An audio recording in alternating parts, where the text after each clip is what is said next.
after playing Road Redemption, I'm pretty fucked up. I'm not even gonna lie. I've had to pack up all of my shit because I'm moving tomorrow. Actually, in about 7 hours. I've packed up everything. People will be disconnected and my power will be disconnected. I mean, at least at my current place. Friday.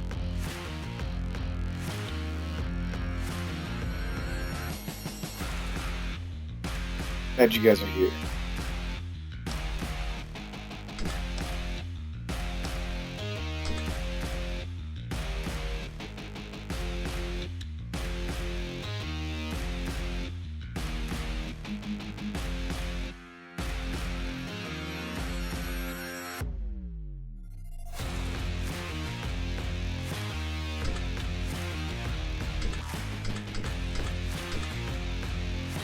This dude. This is my money guy. He gets me my money. And once I've upgraded everything. It was my regular person.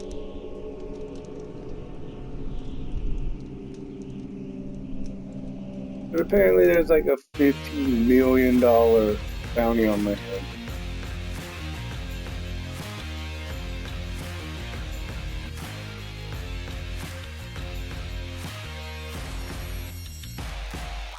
I want to thank all of my supporters for getting me to 51. I just need more of you motherfuckers in my chat to monetize.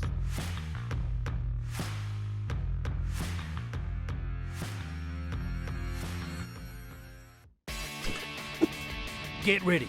You're entering Reaper territory. Take down anyone who gets between you and that bounty.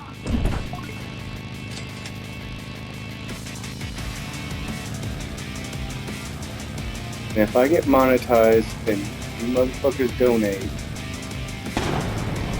I can bring you so much more new content. Damn, that was brutal. Nice take. What I really want to do. Jackals proud.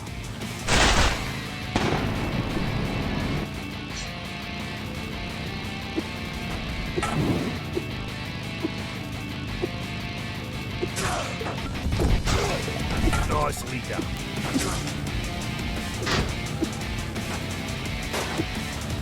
But what I really want to do is I want to get decent gaming laptop. Not thinking anything too expensive, maybe around like $400 or $500. Facebook has some really good deals in my area. There's this one dude who like custom makes PCs. Doesn't custom make laptops though, like that's my only deal. If he custom made laptops, like that'd be different. Custom makes PCs. And sells them for like super duper fucking. And I'm talking about like I can get like a PC that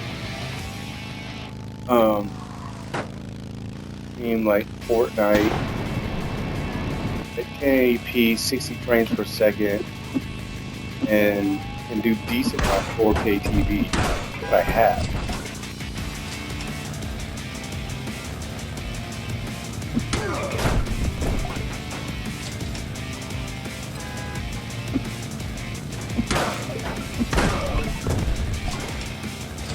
Oh shit.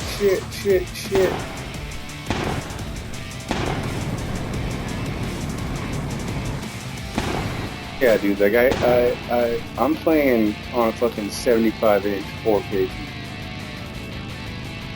Like I don't play around with that game, to be perfectly honest.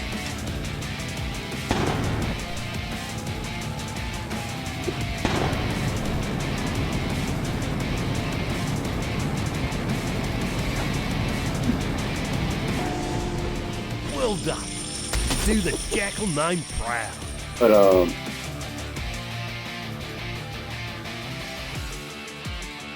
thinking I want to get a PC because it has its own, it has its own mic, it has its own camera, and so if I get a good ass gaming laptop for, I want to say less than 500, I can get an Elgato for around probably between 180 and 220. I already have an up converter, but I can bring you so much more content. Like, if I go look in my closet, with all my retro systems, I have fucking Super Nintendo, I have a Sega Genesis, I have a Sega Saturn, I have a Sega Dreamcast, I have a PlayStation 1, I have a PlayStation 2. I have multitude of games that I can bring to you. Only reason I'm actually on Twitch is because Xbox One doesn't port to YouTube. I can only stream to you guys because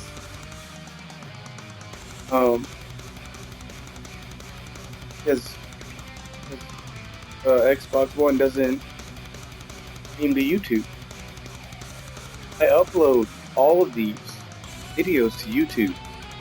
Here, I have 51 followers. On YouTube, I have over, I have 200, I almost have 270. Just based off of these videos. If I had a PC and an Elgato, I could stream to both and bring everybody awesome content.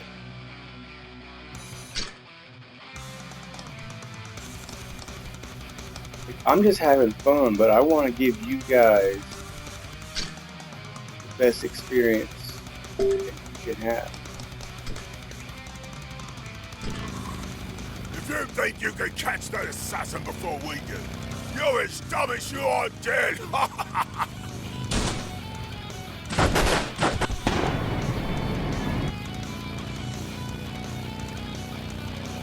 I want a dual stream. Because everybody on Twitch helped me get to where I am.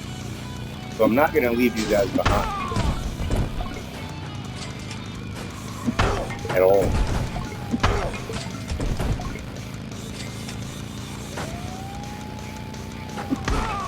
I don't forget. You got me to where I am.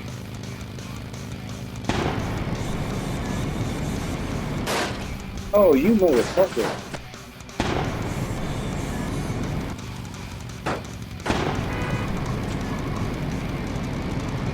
Yeah, if it weren't for all you supporters on Twitch, I wouldn't be where I am on YouTube.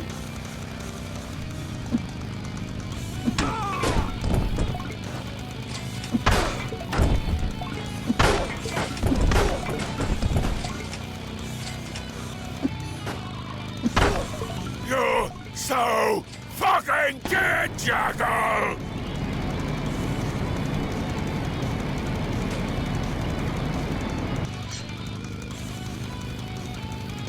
Charity is key. I keep telling people that.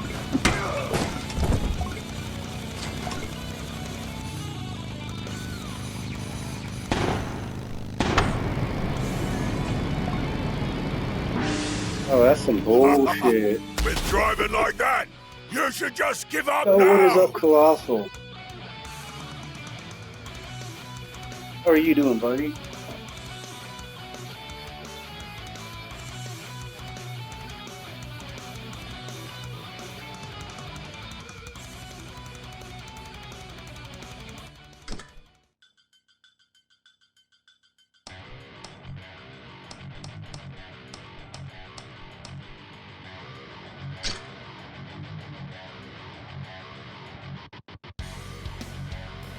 Oh, awesome, dude. What do you do for a living?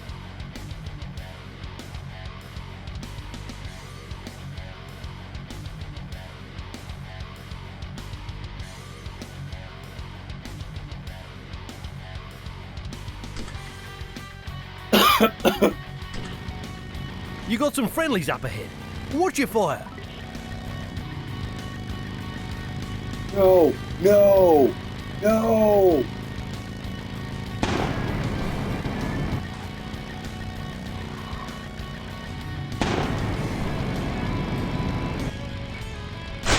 Oh shit. That's right. You do internet support.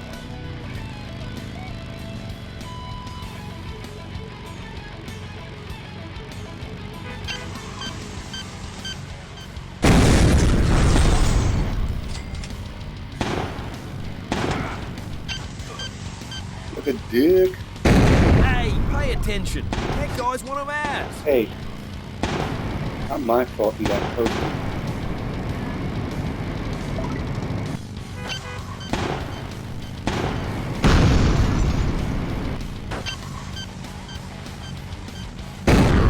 Fuck yeah. Nice You look take. like half your crew, bro. Dude, I'm fucking trash. Hell yeah. Show 'em what the jackals are made of.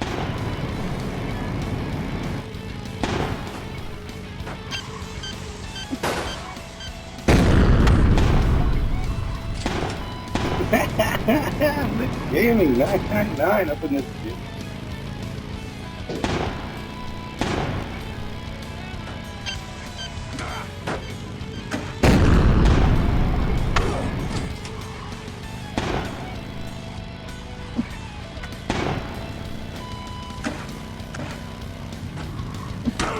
Dick. Yeah, like this is probably like my last stream until like Monday. Because I meant to get internet transfer. I slacked off.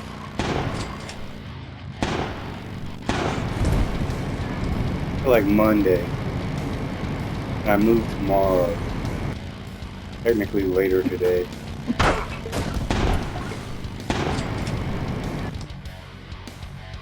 Dude, this game is fucking awesome.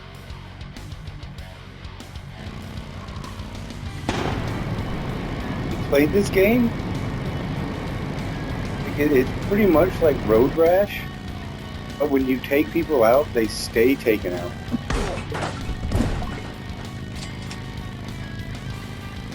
And if you're not wearing a helmet, I can fucking cut your head off.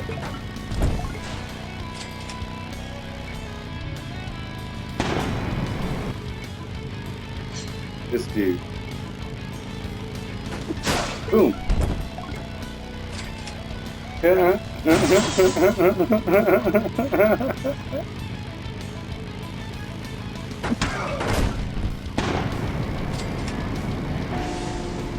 Nicely done.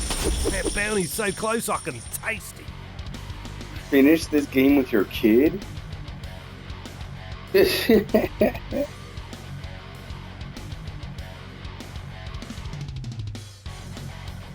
guess I can't really complain. Like I played Mortal Kombat 11 with my daughter on stream, and every time I did a fatality, she would raise her hands up and be like, "Yay, Dada!"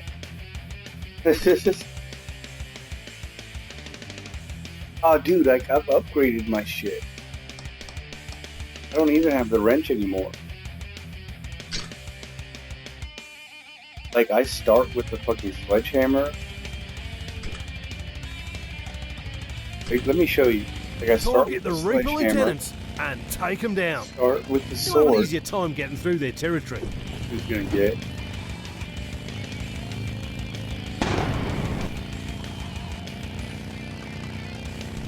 One second.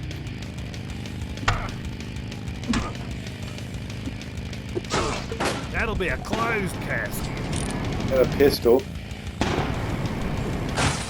Which I don't remember how to shoot. That is my big problem.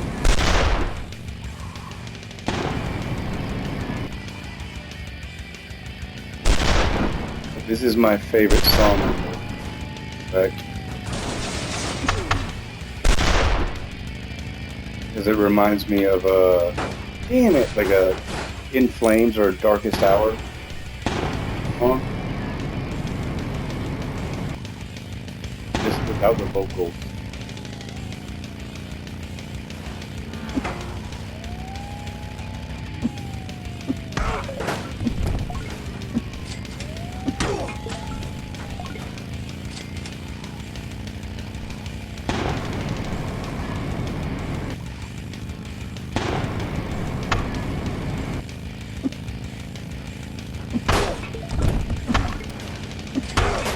Let's see you draw that with me, Juggle!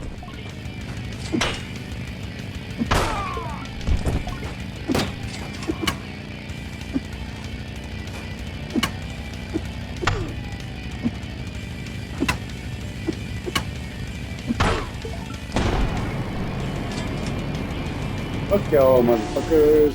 You think you can come into my turf and kill my Dude, brother? the tunes were great You're in this so game. fucking dead. And the fact that like the guy that like made the fucking game, like puts like his fucking phone number in the game and it's like, hey, if you don't like the game or like you love it, like come fucking let me know. Apparently it was made by like one or two people. And I'm guessing maybe like he like might be like the head developer. Like, cause like this game seems like it would be really fucking hard to make by yourself. To be perfectly honest, must have had at least like one or two other people underneath him. I mean, he may have been the main programmer. Like he needs some basic things. Like coding.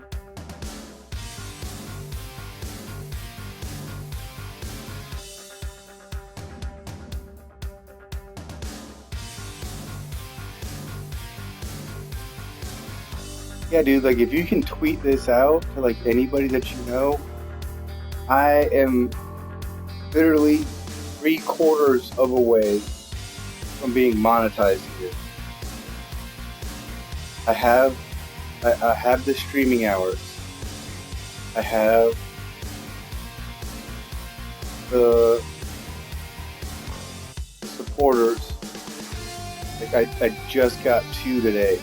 I was at 49. I needed 50 to get monetized. I'm at 51. I need people in chat. I need consistent viewers.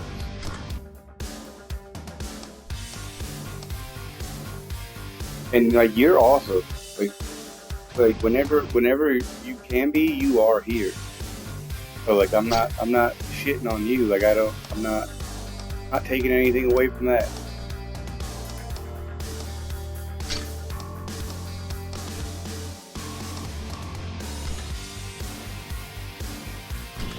But it's like I'm hearing I'm a lot so of activity close. on the police bands. Watch out for the cops.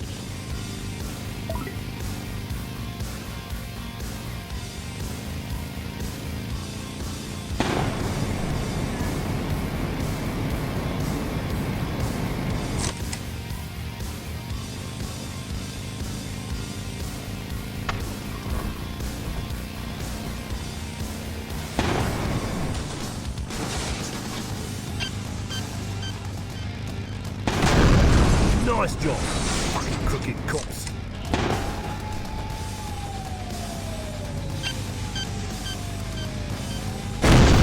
Damn, you fucked that cop up. Oh, you guys can go fuck yourselves. No, fuck.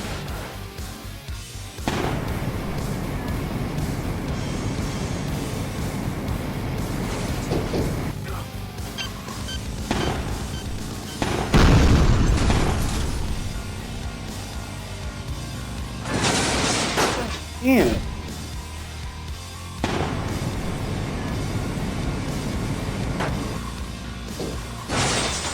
Oh, and now I have the fucking insane shit going on. Cars just randomly drop in.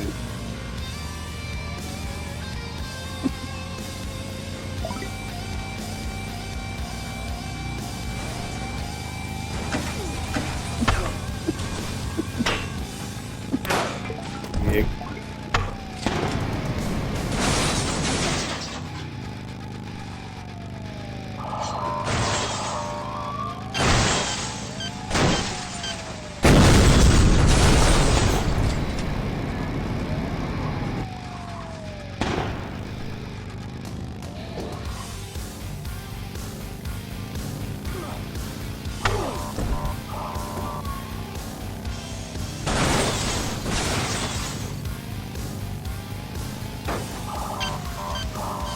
I win. Take a pic. Great work. Keep it up and that bounty's ours. Exactly, dude. Like I don't even know how I found this game. I went to like the store and I saw Road Redemption. And I saw the cover and I was like, hey, I saw like the main title screen picture. I was like, that looks like Road Rash. And I was like, I love Road Rash. So I went and like I checked in on it. I looked at a video. Because on Xbox Live, like you can preview the game without paying for it. Like you can watch like, the trailer. I was like, dude, this is Road Rash, but like 10 times better. Because when I take people out, they're out. Like when I decapitate somebody, they don't come back 20 seconds later. Like they're fucking done. They're gone. I killed them. Cut their fucking head off, and I fucking killed them. Give me 1 second. I gotta go to the bathroom. Yeah, like this game is Road Rash times 10. I damn love it.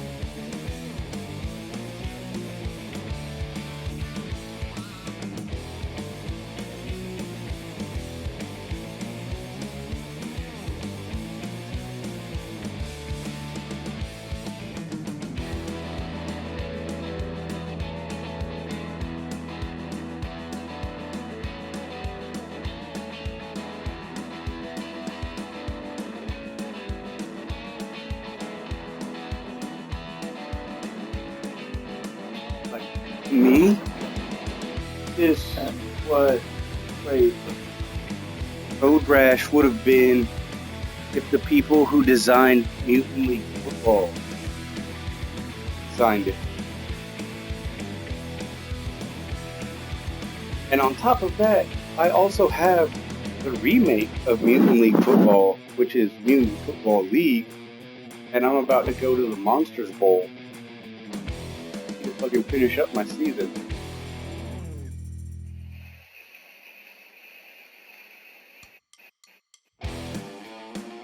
Like I got to the finals, but like I was telling you, well, I don't know if I was telling you, but like I'm moving in a few hours, and so I meant to schedule my cable and internet transfer last week, but with work being so hectic, I didn't get around to it until Monday, which was my day off, or actually I think Tuesday. And so the earliest that they had was Monday at like 2. Is another one of my days off. So after this stream, I won't be streaming until Monday.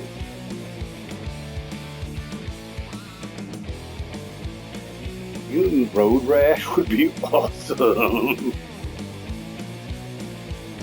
Because the new Mutant Football League game is awesome. It was made by one of the original designers of Mutant League Football, which I have on Genesis. But EA was like, no, we still want to hold on to that title, just in case. He was like, okay, well, I'm going to pretty much make the same game, combine it with Blitz. I'll just call it Mutant Football League instead of Mutant League Football. So you can keep Mutant League Football. I already copyrighted Mutant Football League.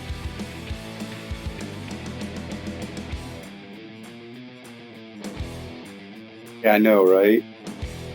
I remember last time, like when I originally moved here,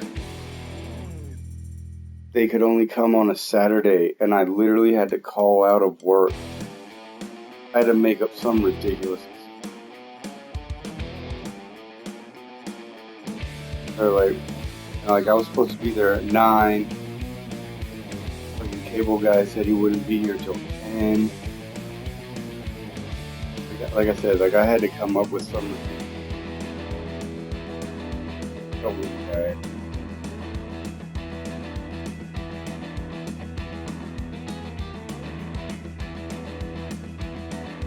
Like I work in the restaurant business. I'm a chef. So in your schedule, don't show up. There's pretty much nobody to cover you. Not like working like a 9-to-5 office job where it's like, oh, you know, you need me to make sales today, or you know, like do some paperwork. Oh well, I can't do that. And like have you know, paid time off. If I don't go into work, I don't fucking make money. But when I have to call out of work, have Comcast show up, I'm losing money.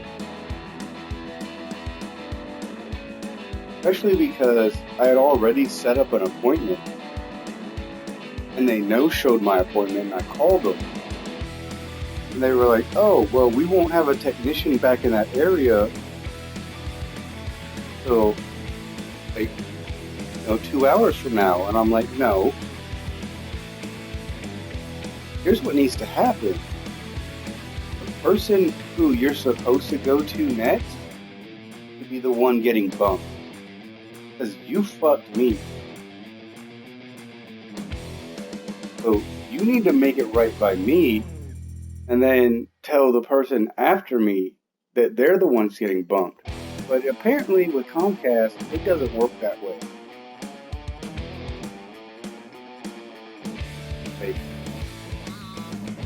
They bumped me, and then they just went on like their next installation. I was like, dude, like it's really only gonna take like 30 minutes because all I need to know, like my apartment that I'm in had 2 cable outlets. I'm like, dude, I really just need to know when to plug it into.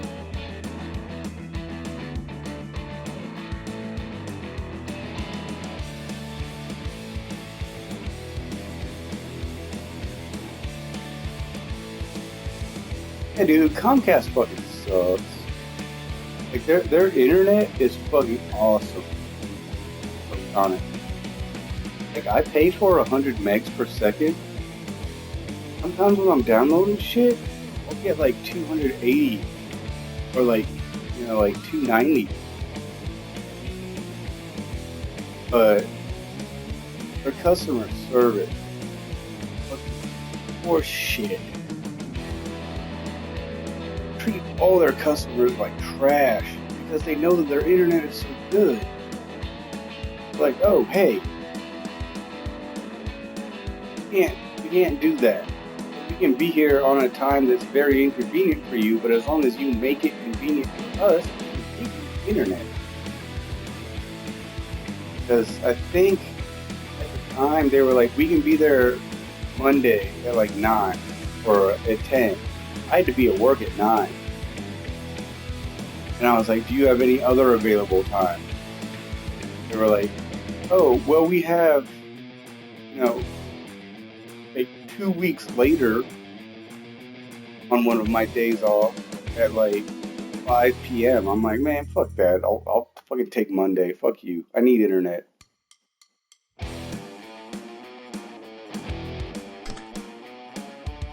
Here we go.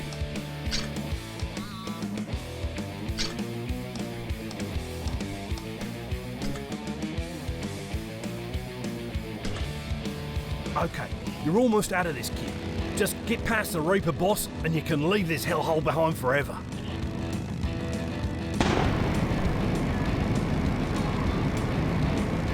Okay.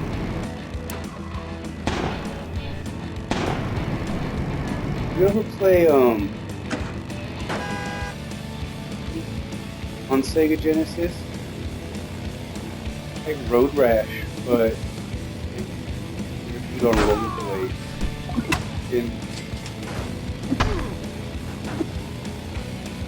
It's a very good game, though.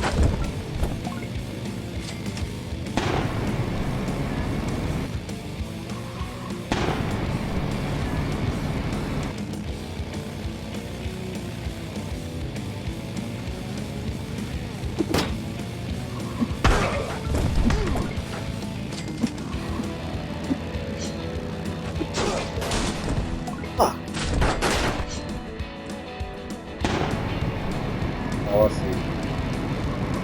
I hate fucking that game.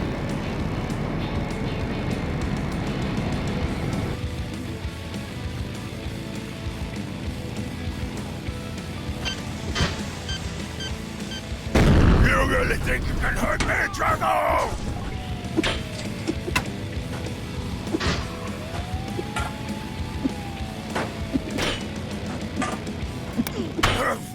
Oh, you gotta get it now!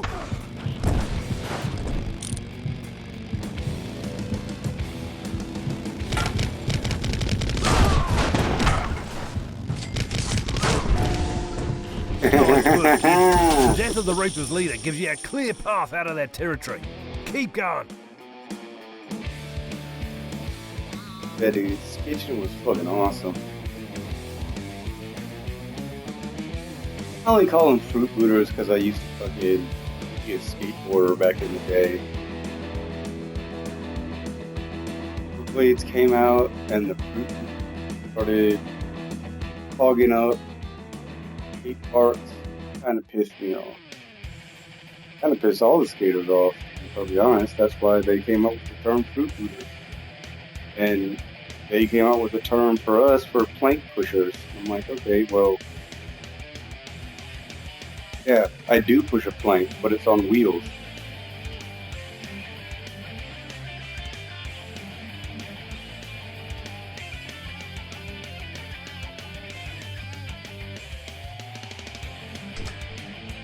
Like when I got my Sega Genesis off eBay, Kitchen was one of the first games that I bought. So I was like, dude, like this game is good. Much as I dislike rollerblading, this game is good.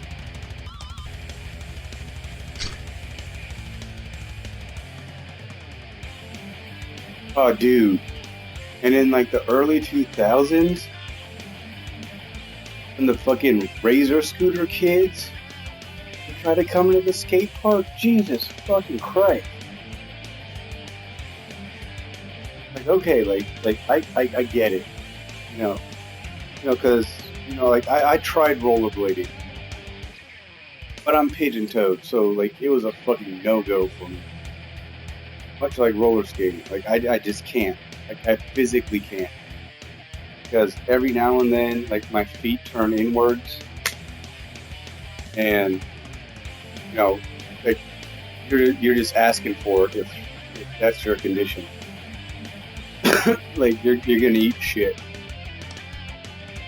So like I got along with like a lot of rollerbladers when those Razor scooter kids started showing up. Ooh, that shit pissed me off because they didn't give a fuck. They didn't pay attention. They would fucking snake your lines.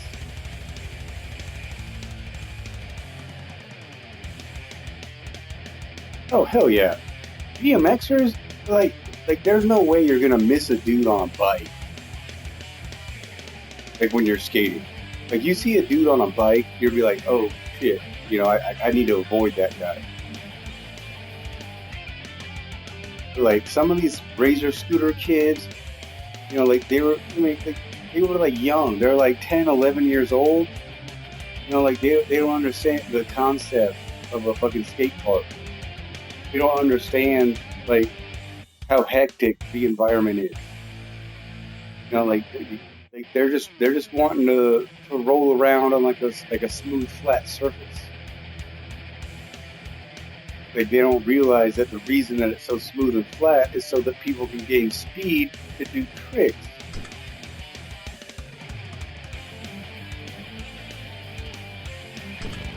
It's like when I used Cut across to these rooftops and don't look down. Grab some skate at, jump like, jets if you can. tennis courts.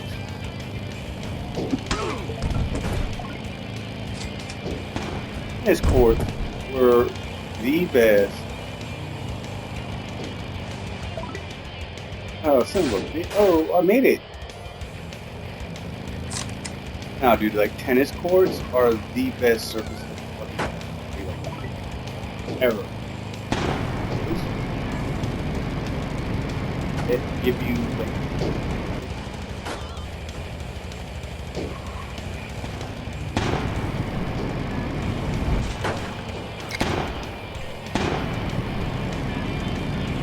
that like I like them, but I'm not a huge fan of concrete skate parks. I'm like, nah, dude. Make the shit out of the same shit that you do fucking tennis courts. That green asphalt, dude. It is, you get so much speed.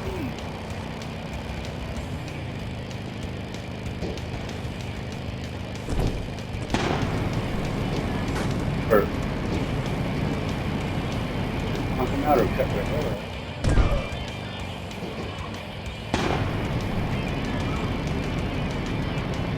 Oh, whoa, whoa, whoa. How much did he say whoa? Fuck. I'm in fifth.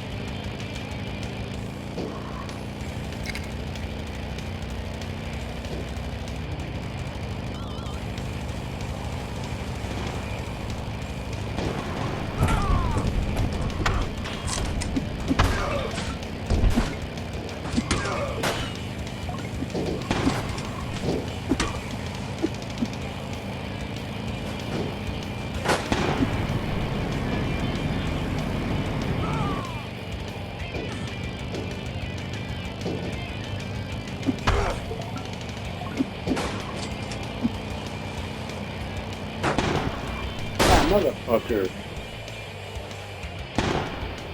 Oh. Oh, you need a dig.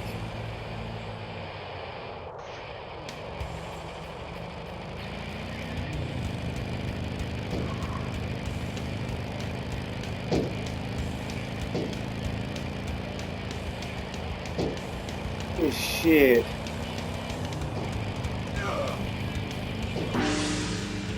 Oh, that hurts, kid. Oh, but you still breathe.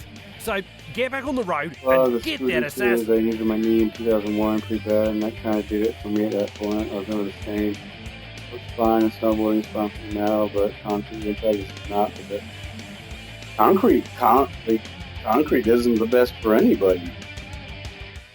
I always wanted to do snowboarding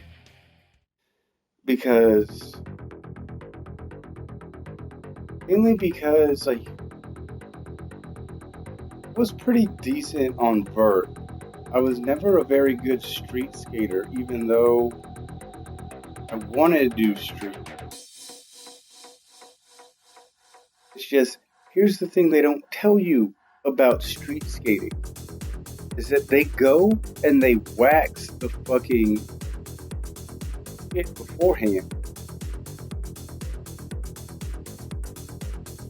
You can buy like skater wax. I mean, like, unless you're doing a rail, if you're doing like a concrete ledge, you can't just jump up to a concrete ledge and grind it. You have to wax the shit out of it first.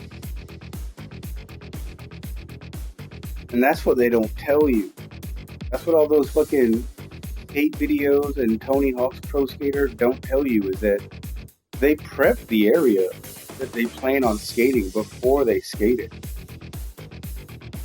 Oh, with snowboarding, like I said, like I was a pretty decent vert skater, and like I've always wanted to go snowboarding because I'm like, dude, like if I don't actually have to like ollie, if all I have to do is just jump and lift my legs up and like do a trick, I can do that. Like, that's no problem. The hardest thing about fucking skating is fucking learning how to ollie properly.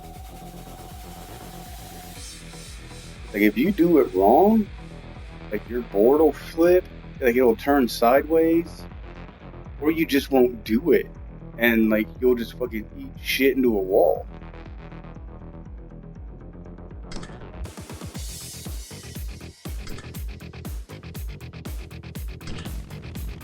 This is Sigma territory.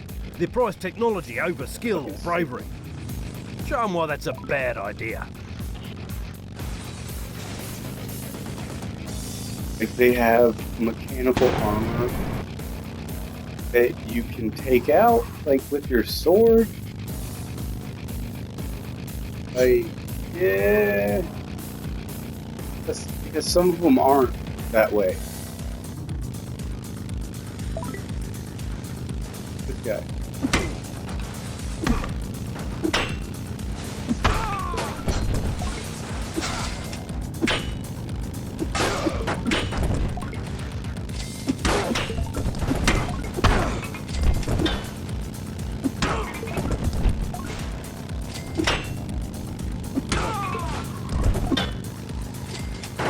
That dude's always gonna parry.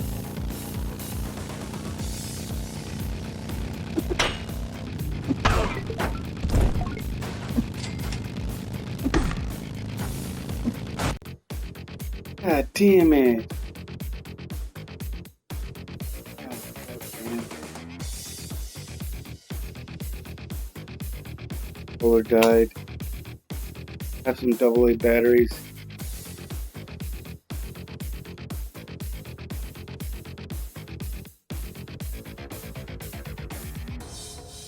Dude, waxing a ledge does not damage the property. That's fucking stupid.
Like, I had one dude one time.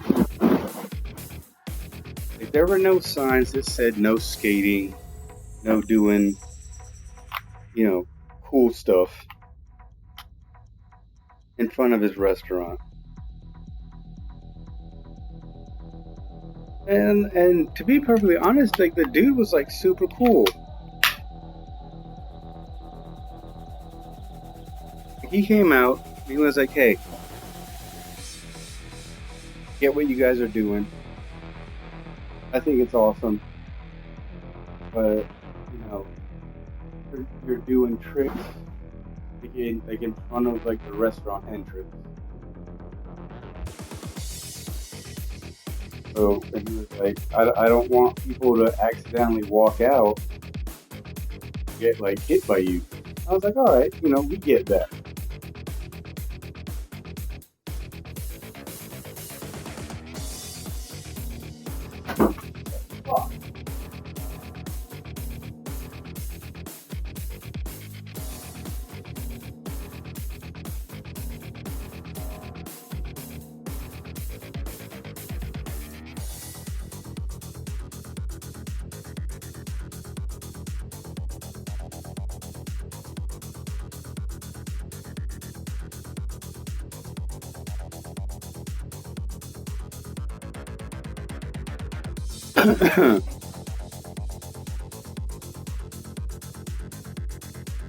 Yeah, I mean, like to me,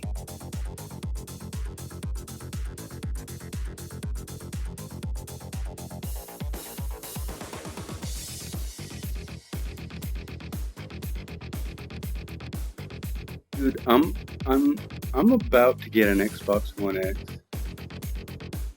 Like my old Xbox died.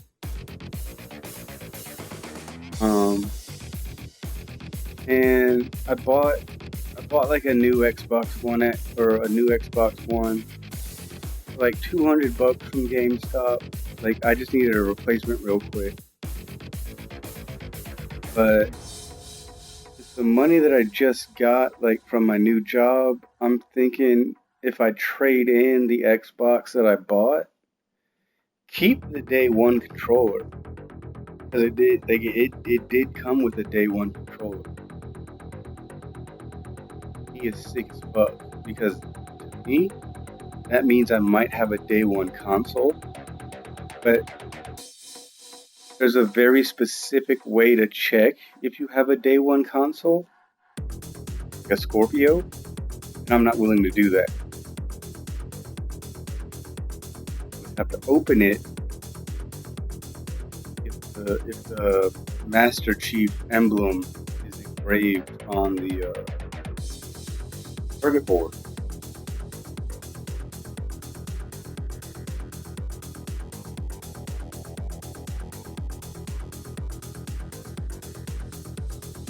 Like, that's the only way you can tell.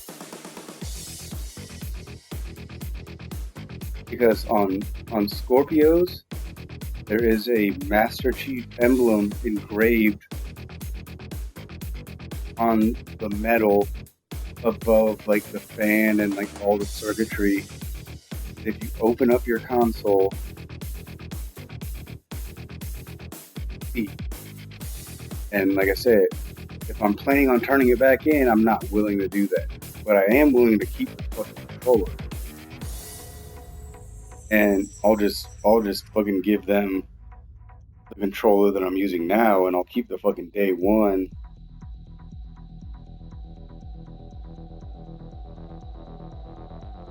To be perfectly honest, that day one controller is worth more.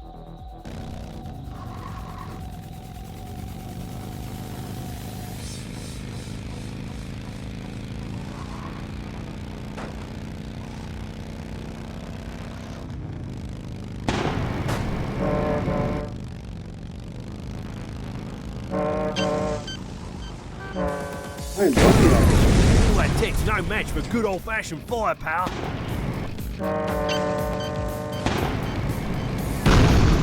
Destroying thousands of dollars in equipment will not go unnoticed, outsider.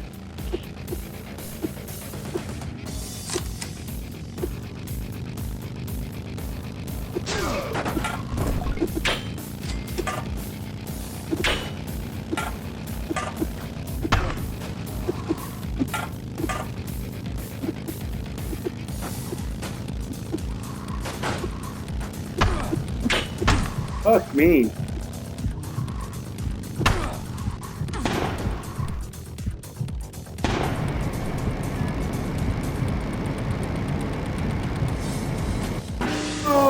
Too bad.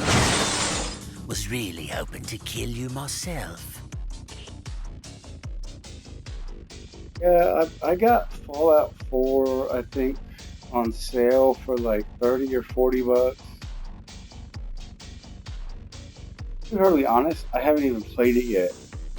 I really want to though. Like, I've heard so many mixed reviews. Like, I've heard it's really good. I've heard it's fucking garbage. But the Xbox One X that I wanted at the time, when my Xbox died, was the Metro Exodus. Like, I wanted the Metro Exodus Xbox One X. Dude, I don't even know how you finish Fallout 4. Like, I loved Fallout 3. I loved Fallout New Vegas. I am not into Fallout 4, like, at all. Like, having to build settlements and shit and, like, defend them.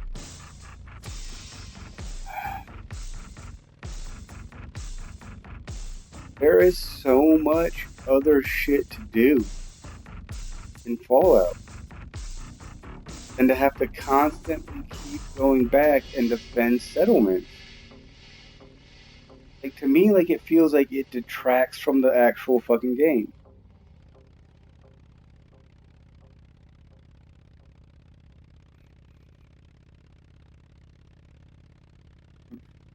Fallout New Vegas is fucking horrific. It is the perfect add-on / sequel to Fallout 3. But to me, Fallout 4 is not the perfect sequel to Fallout 3 or New Vegas. Like, it adds more shit, and like the extra shit you have to do just muddies it down. Like, you constantly have fetch quests.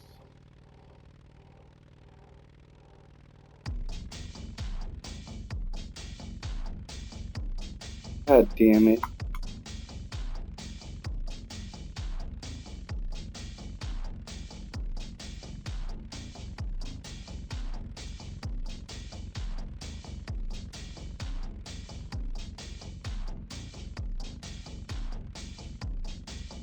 Like, to me, like, that's not cool.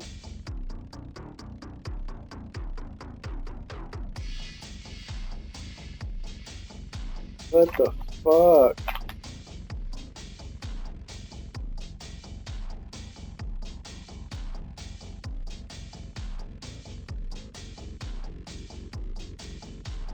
There we go.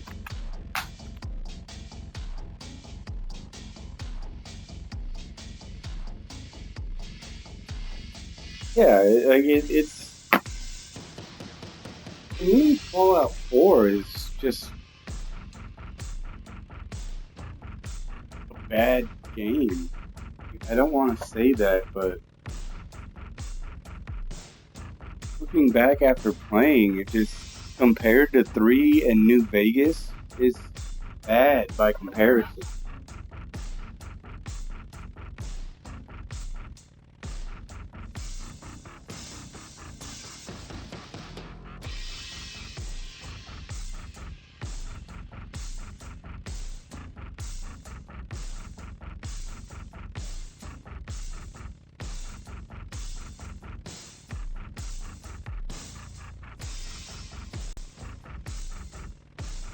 Like, if you hadn't played Fallout 3 or New Vegas, Fallout 4 would be a terrific game. But by comparison, it's bad. Me.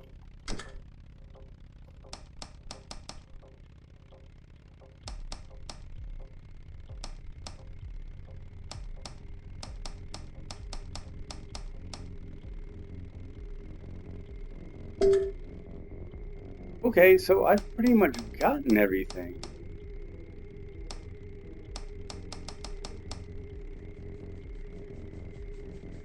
But yeah, like I said, I hate to say it, but like with Fallout 3, like you get like so many characters, and like they're all cool. Like with Fallout 4, you get so many characters, and to be perfectly honest, like I got so bored with the game that I started trying to seduce all of my characters.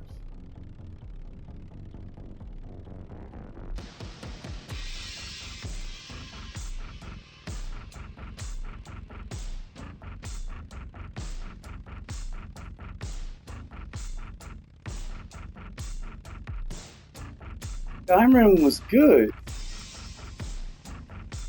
So why can't you make Fallout 4 good?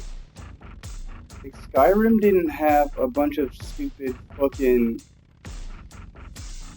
alerts, like whenever your settlement was under attack, per se, by like a fucking rabid dog. They're like, hey, your settlement's under attack. And then, like, you fast travel to your fucking settlement, and it's like some fucking ghoul. Or like a rabid dog, or like a fucking crab shit. Fucking waste of your time.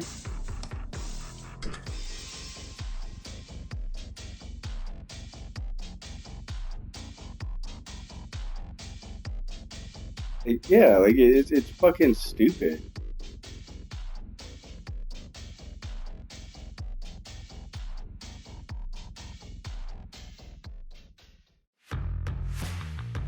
Then on top of that, I have like 4 or 5 power armor suits that I've strategically positioned all over the map so that like when I fast travel, I can, you know, get into a power suit. But for some reason, sometimes when I fast travel to those locations, my power suits are nowhere to be found, even though they're left in the fucking hangar. It's not like I left them out in a fucking field or something. I leave them in the hangar, and I go save.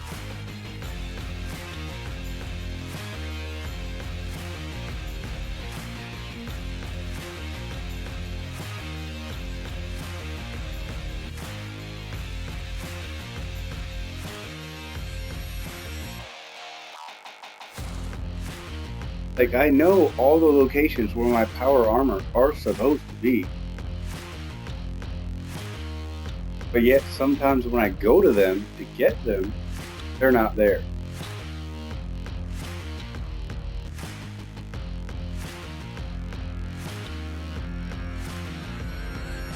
And other times, they are.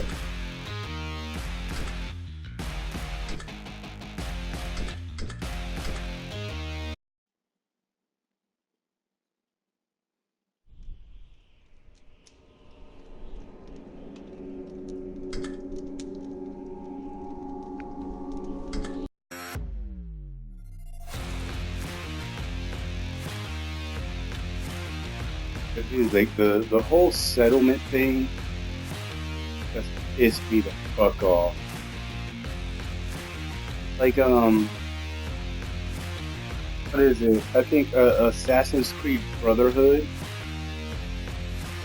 had to do tower battles. Like, tower battles are not my thing. So when that's like the main thing you have to do in the game, it just turns me off completely. Shit. Looks like you're riding into the Reaper's territory. These guys make Genghis Khan look like a vegan, so watch your back. Hate tower battle.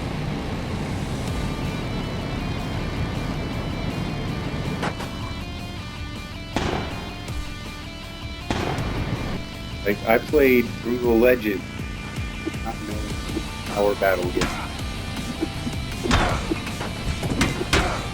Great takedown.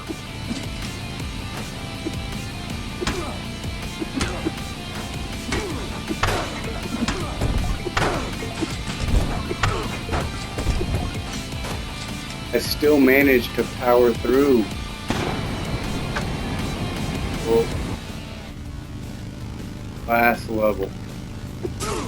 Great takedown.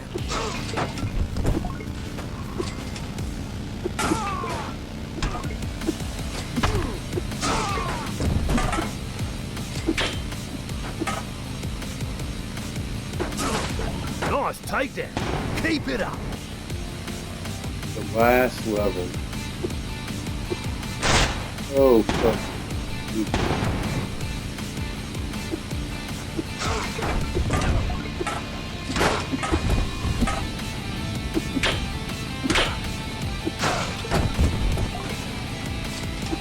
Like, no. Like, I'm good.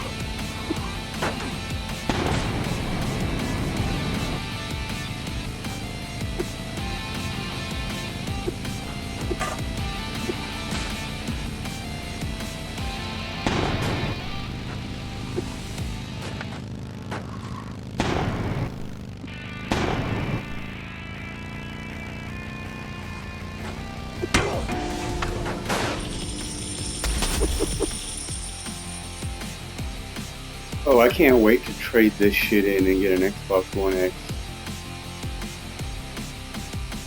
Like I was telling people a few days ago, I was like, you know, I was gonna get an Xbox One X, but I figured like it's coming out, like the new Xbox is coming out next year. So I just went and got like a regular Xbox. But I have a fucking 75-inch 4K TV. And now I'm like, well, technically I can trade in this Xbox, shop, and get credit towards an Xbox One X and not pay, $400 because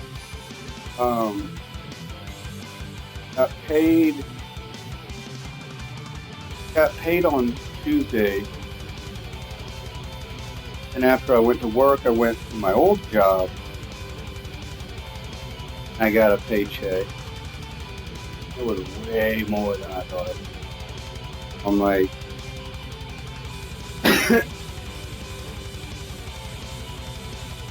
point like I'm either considering like paying off like old credit card debt, or I'm like, I can trade this in and like towards credit because I'm a Power Up Plus member, so I get more trading credit. So yeah, like I'm thinking about trading in my Xbox, turning in my original controller, keeping the day one controller because like I actually think that like that goes for more on eBay. If I buy a new Xbox One X, it comes with a controller, and it has the 3mm headphone jack. Because I also want to buy like one of the mid to low level Turtle Beach headsets.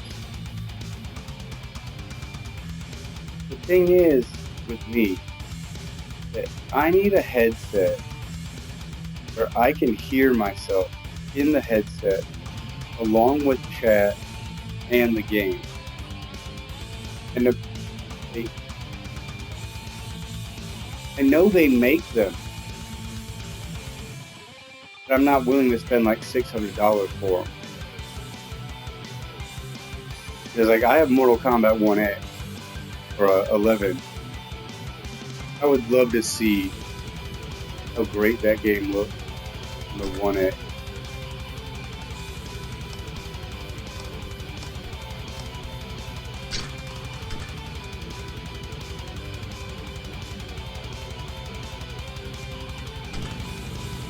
I've got word the assassin's already out of Reaper territory.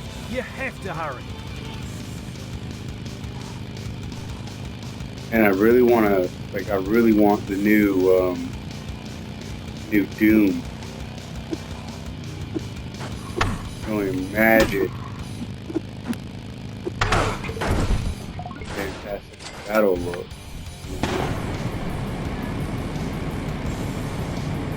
If I get a 1X, like, I won't need to buy the new Xbox.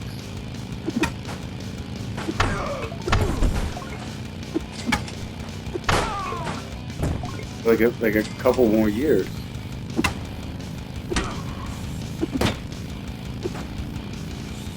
After release.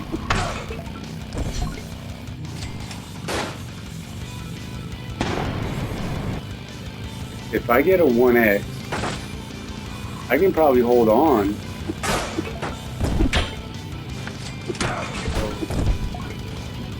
Or maybe like the second year into the new Xbox's lifespan.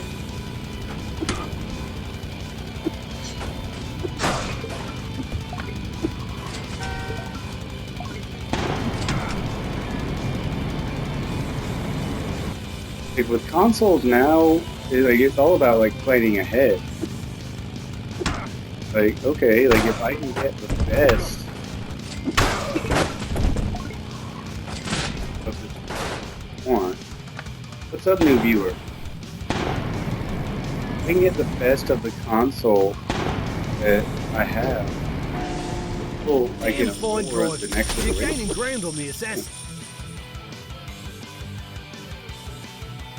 You know, just get the shit that you want.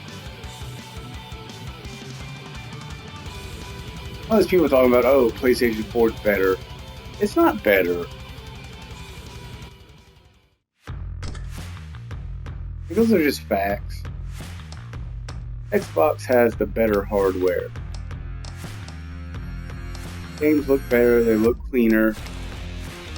PlayStation 4 just pays for better exclusives. To be perfectly honest, I'm not gonna fault them at that. They're willing to pay for it. And to be perfectly honest,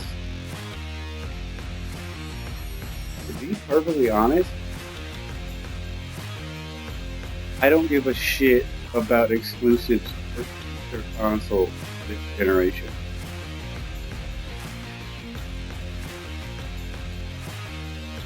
Last of Us, God of War, I don't give a shit.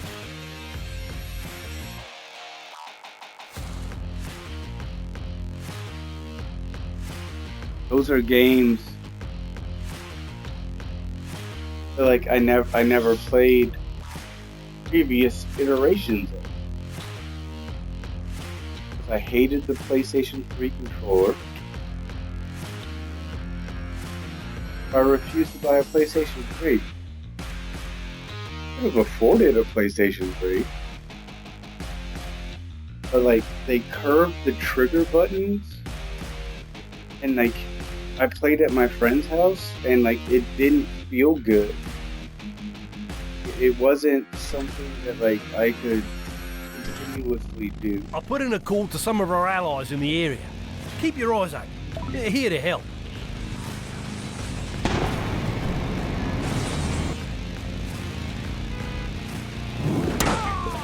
Swift and savage. That Reaper never had a chance.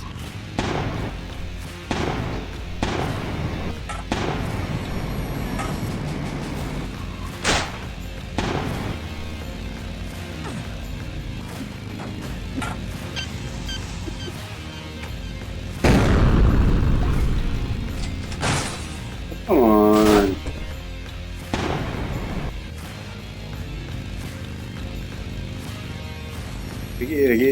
It felt fucking. One less Reaper to claim the bounty.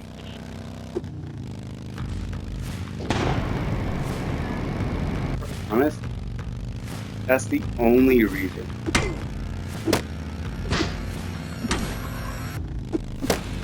I don't have. Oh, tough guy. Let's see how tough you are one-on-one.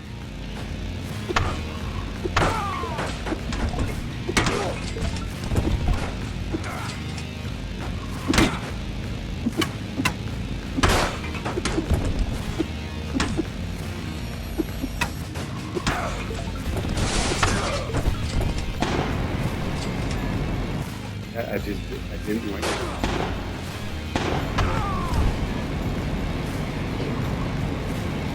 I will check.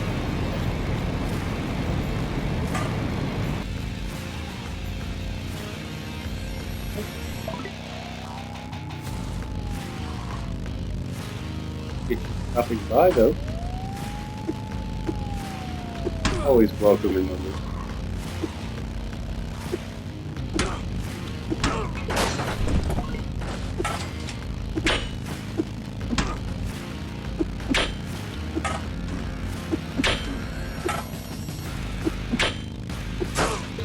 You're gonna pay. Yeah.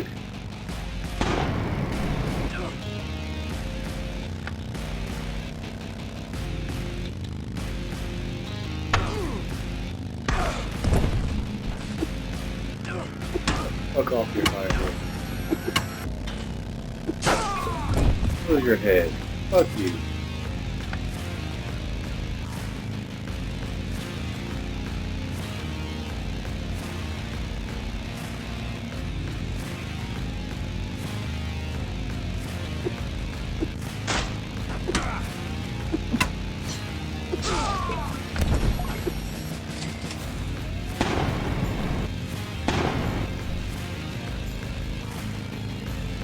Fucker acting like I didn't.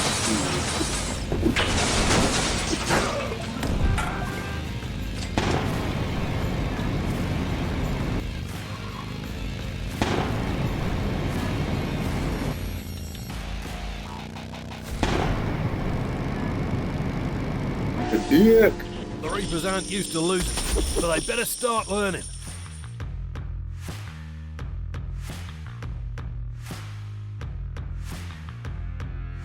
Exactly. That's my point, Colossal. Is that like I was like, okay, well, I won't buy a 1X because they just announced like the Scarlet. But it's like they're trying to like hype it up so much, and I know that it's gonna be the better system. Like, Microsoft always makes the better system than Sony. Sony just pays third parties more than Microsoft is willing to pay, or before they even think about it. Like Street Fighter 5. Like, I would have loved to play fucking Street Fighter 5. But fucking Sony got to Capcom before Microsoft did and was like, hey, we'll give you this much money to make it a fucking PlayStation 4 exclusive. And so now, like, we're left out. But then Microsoft is like, oh, hey, we have Crackdown 3. It was supposed to be a fucking launch title. Fucking 7 years later. Same with Cuphead. Like, to be perfectly honest, I bought my Xbox One to play Cuphead. And I had to wait almost fucking 5 years for the game to finally actually come out. And even then, on top of that, it's nothing like the fucking trailers told you. The game is hard as fuck. I don't have a problem with the game being hard as fuck. I do love a challenge. But when you make a game look like it should be accessible to everybody, with a 1950s, 60s style of cartoon art, and then when it's released, it's like a beast of a game. I feel like I was misled. To be totally honest. Like I said, I'm not complaining about the difficulty.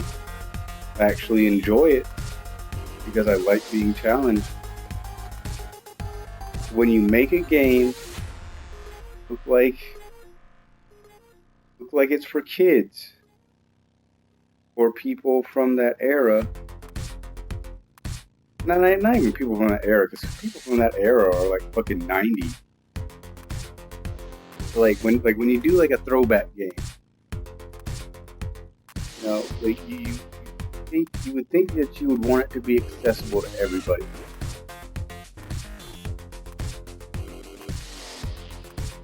Like Double Dragon 4. Double Dragon 4. Like, I've watched people play through the game. Double Dragon 4 looks hard as fuck. If you take Double Dragon 3 and multiply it by 10, that's what Double Dragon 4 looks like. But they went with like Double Dragon 2 graphics.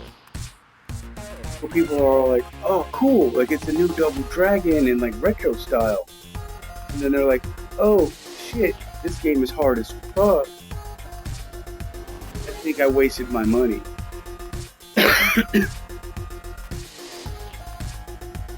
I don't feel that way with Cuphead. I don't feel that I've wasted my money. to be perfectly honest, you know, like when I buy games, like, I don't know, what's the last game I bought?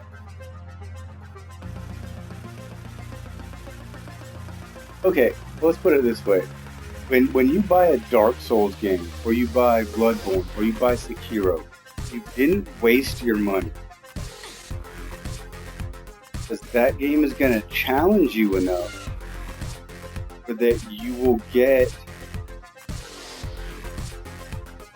true satisfaction regardless of win-loss ratio. Will get the satisfaction of actually completing something without, I guess I would say, like, you know, Call of Duty autosave. I mean, like, to be very honest, at this point, you can't take more than like 5 steps in Call of Duty without it auto-saving and giving you a checkpoint. Like, it's fucking ridiculous how fucking simple that game is now. What's up, new viewer?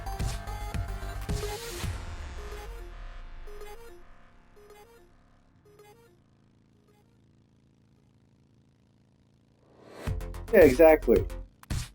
Like, you got your money's worth.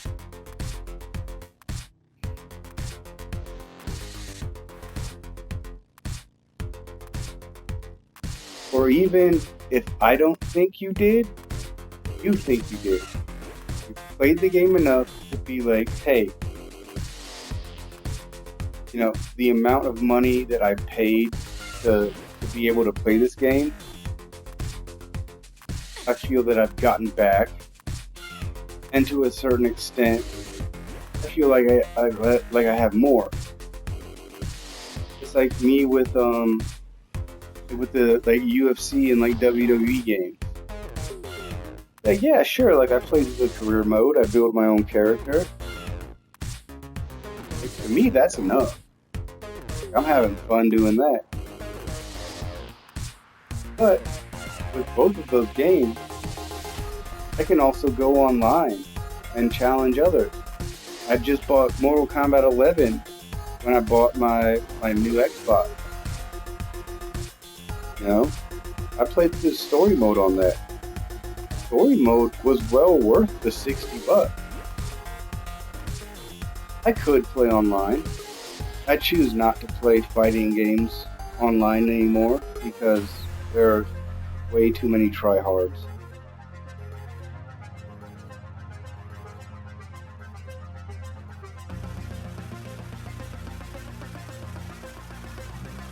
Yeah, like there are just way too many tryhards and sweat that just like they will fucking destroy you, and just like it's not even fun.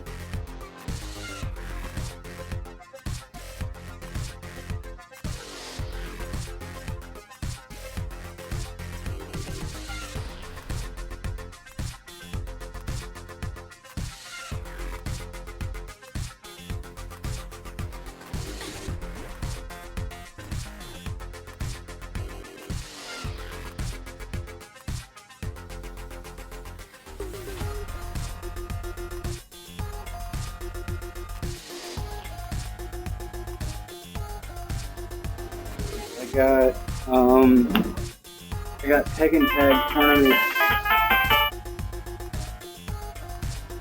I got Tekken Tag Tournament 2. Okay? Pretty fucking good at Tekken. Regardless, you know, as long as my character is in the game, which was Bruce and Harang, like, I'm pretty good with both of those. And when I can combine them to be a tag team, really fucking good. You know, like I played through arcade mode a few times, like just to make sure like all the moves were the same. You know, like they didn't change anything. I go online.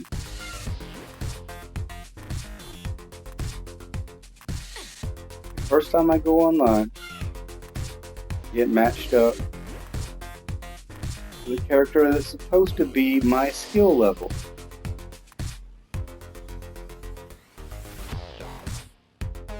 Then proceeds to do a 25 hit combo on me. Takes away 98% of my health.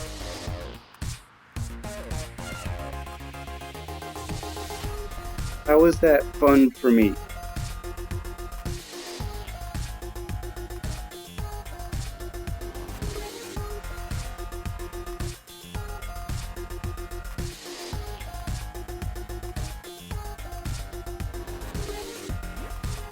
Like, I literally just had somebody,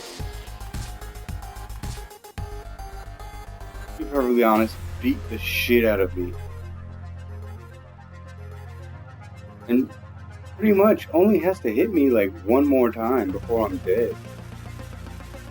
Like, how is that supposed to be fun for me? And how, when I've never played the game before online, is that person like matched up with me when it's supposed to be skill based?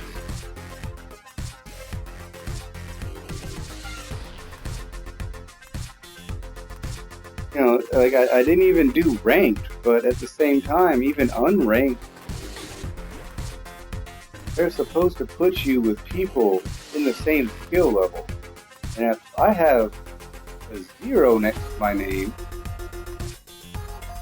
because I've never played online before, and I get partnered up with somebody with a 19 next to their name, because apparently they've been playing since the game came out.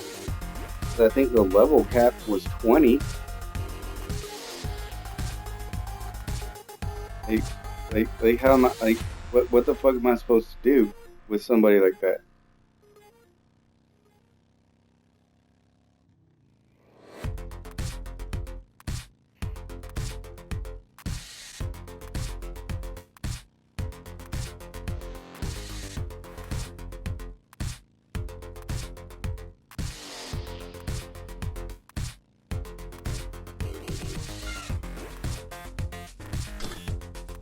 Back to the game, because that's what this chat's all about.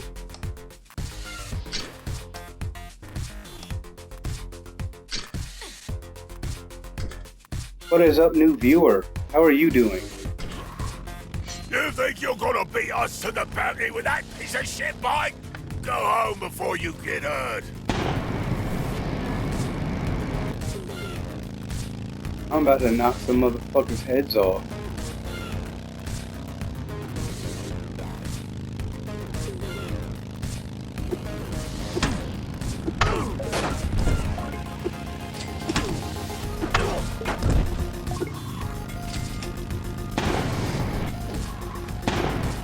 Motherfucker. Oh, piece of shit.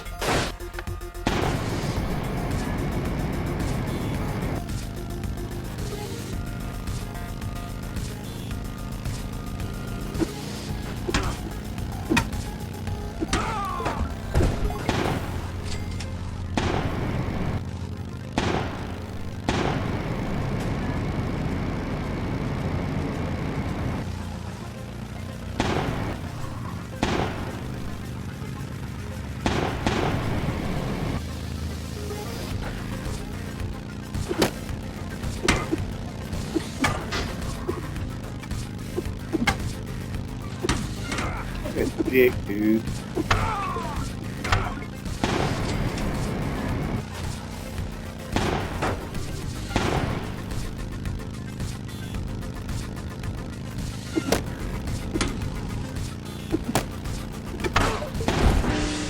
Man, that was I know these Reapers terrible. are tough, but they're also dumb. Fucking Use that to your advantage terrible. next time.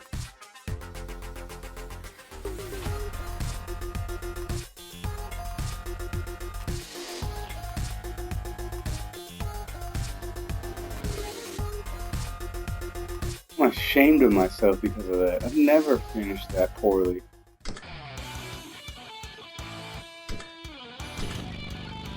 The assassin's about 100 clicks out. Push through Reaper territory and get after it. God damn it.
Fuck yourself, dick meat.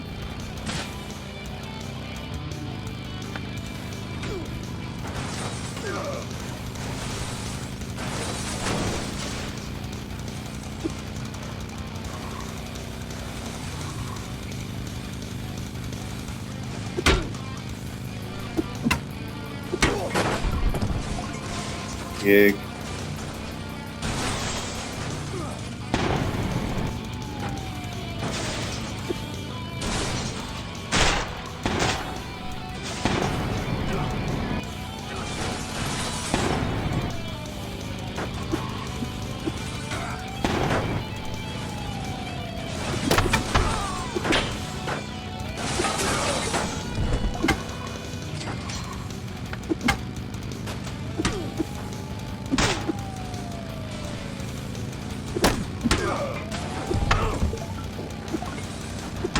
Fuck your face.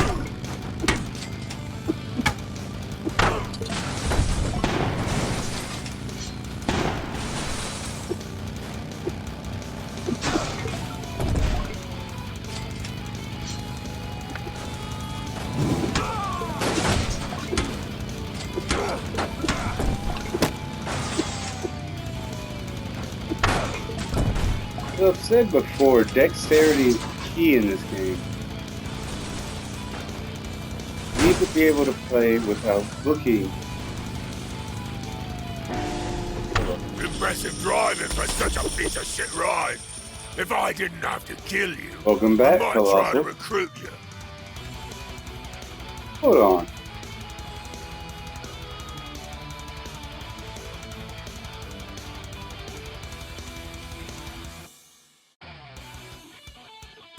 Boom. You're awesome, dude. The rewards.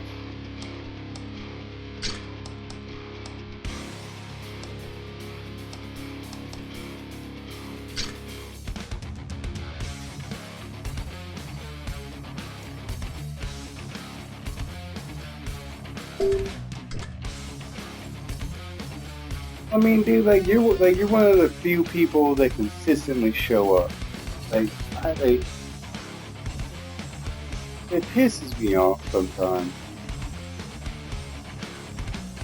'Cause it's like,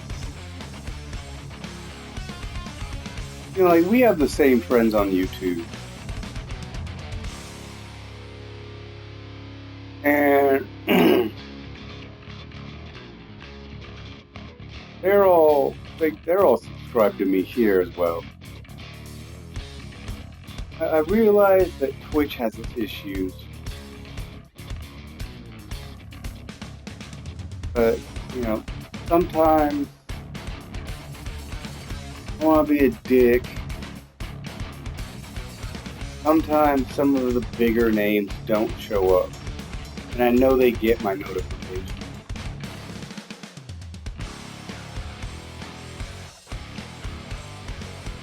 But it's like you and like Sod, like Sadazine player, and fucking every now and then fuck Google shows up.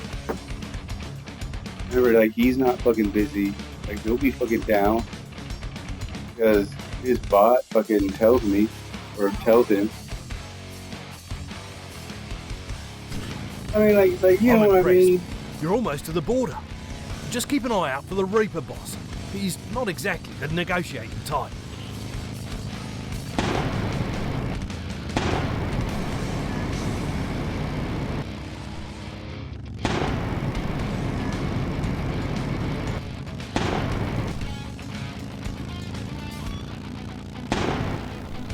Oh, motherfucker! Fuck!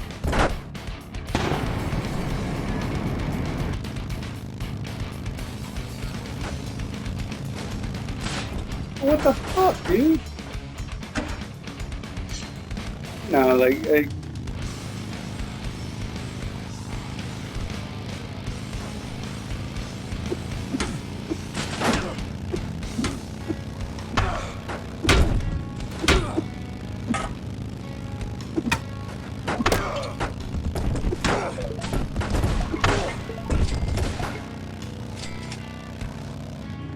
now and then I just feel like I'm slighted because I'm not directly on YouTube.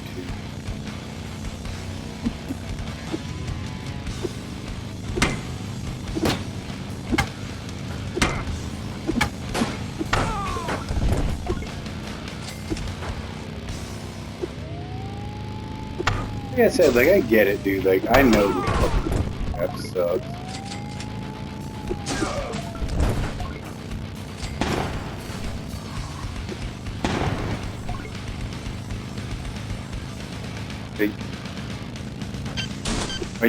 Are you on PC or mobile, Colossal? Because all the complaints that I've been getting are when people try to watch me on mobile.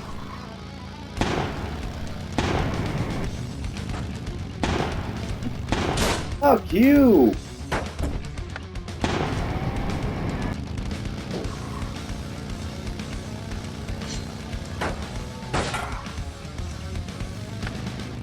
No, I will get to you in a second, obviously. Oh, come on!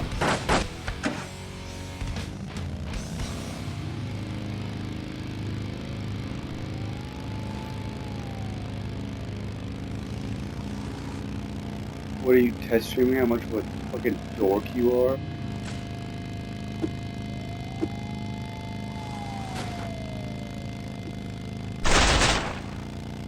Like you pissed everybody off. Sorry. Personal shit came up. Come on.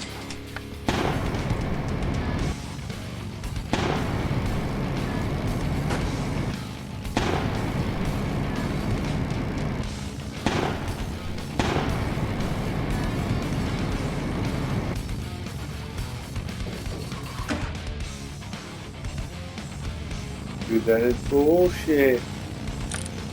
I gotta bring out the fucking gun.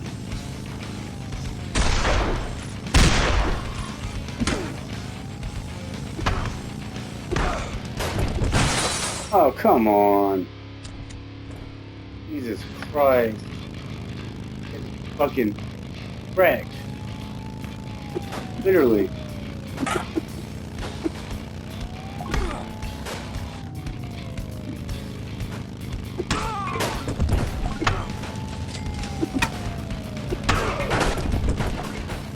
Oh, he fucking escaped.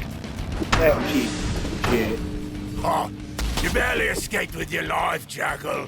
Dude, Go definitely. on. Googs is Leave one of my my main territory supporters. with your tail between your legs and never return! If he's not working or streaming,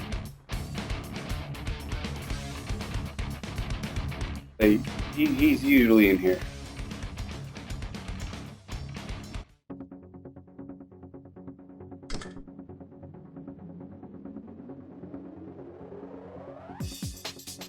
Like I said, like I'm not gonna say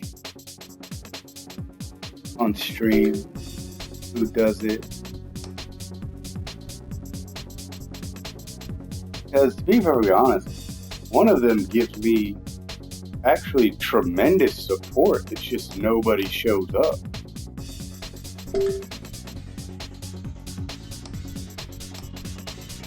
But the other one is kind of here, there, complains. Isn't back the next time, isn't back the next couple of times. They're like, you know, maybe once every dozen times.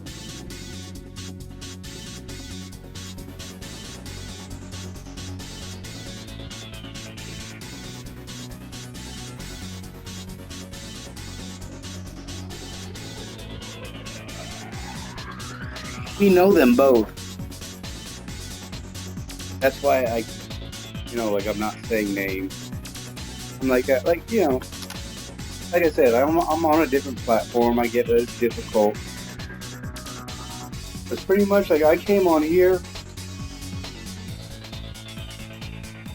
with 0 supporters.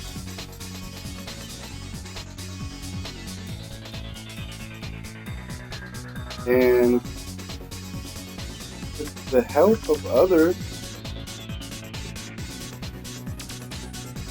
I have gotten to 51.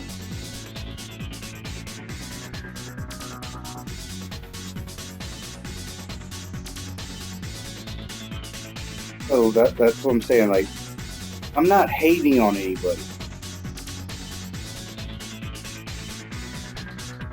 because both of them have helped me.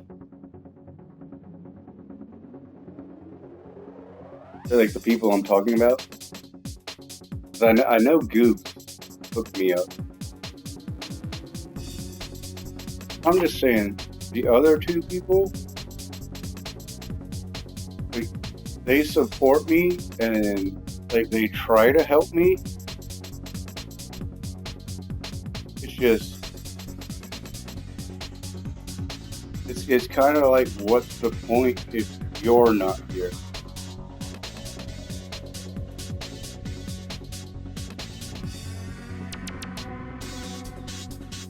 You know, it's like, oh, if I tell you to go like check out some like awesome streamer on YouTube,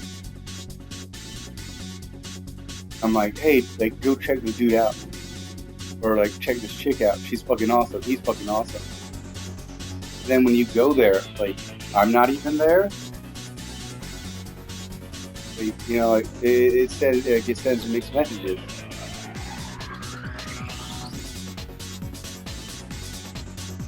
Dude, I've had Solid Nate up in here a couple of times.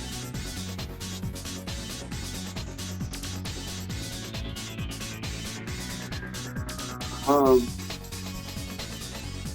it called? Like here,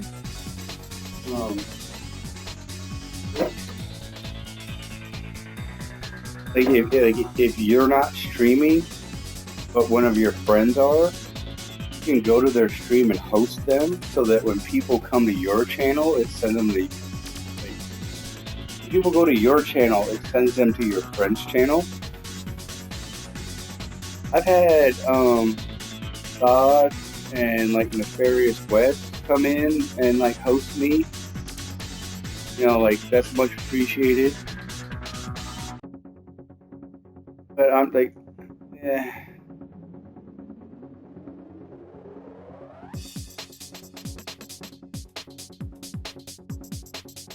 I kind of really don't want to get into it, but I kind of do, since like you're the only one here.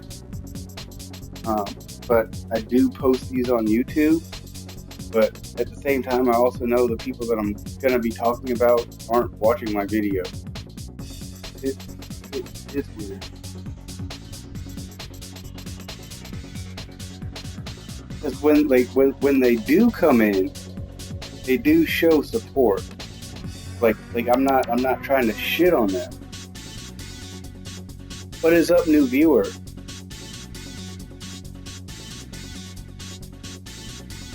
Thanks, Colossal. I appreciate that. Yeah, new viewer, we are about to do a fucking rooftop race.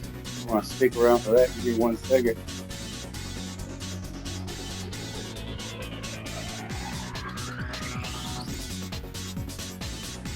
Here we go. Jump jets on motorbikes isn't exactly a testing technology, so good luck. Ammo! Whammo! Oh, fuck. Oh, man. Well, fuck you if you're gonna just leave. One.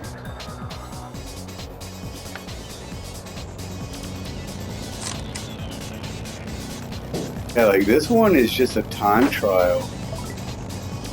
So, even if I come in last, it doesn't even fucking matter.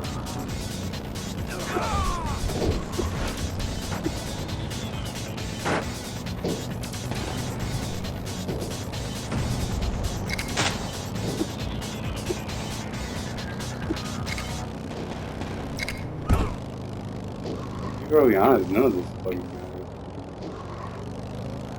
Time trial.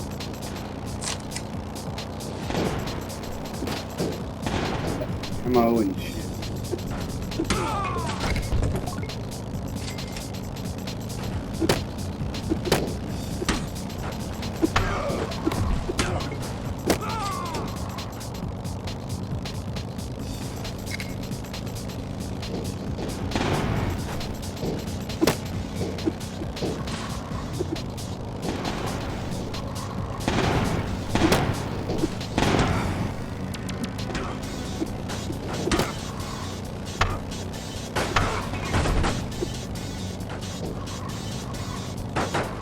Oh shit, what the fuck? Oh no, what the fuck is that? What the fuck is that?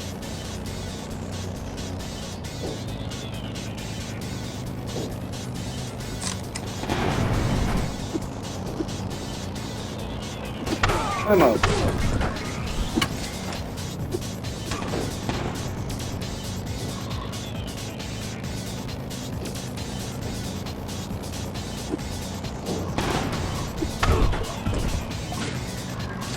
Dead Cody. Travis, whatever. You're a fucking artist. I raise your canvas and you paint it with blood.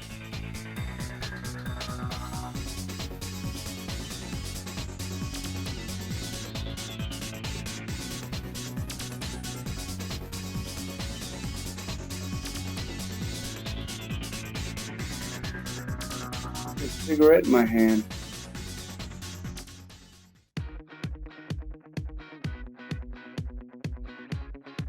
Like, how do you stream on Facebook other than do like the Facebook Live? But can you connect that to like your fucking capture stream, or do you just like hold your phone up?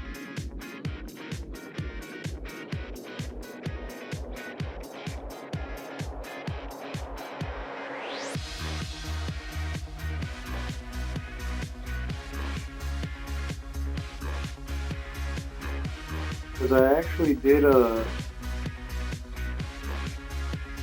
fucking live stream of motherfucker, shit. Did a live stream of like a UFC event, Twitch, that I couldn't upload to YouTube because I knew that they would probably copyright strike me. I'm like, I was there live. It's not like I didn't film something off of TV. I was there live, so you're getting my live experience.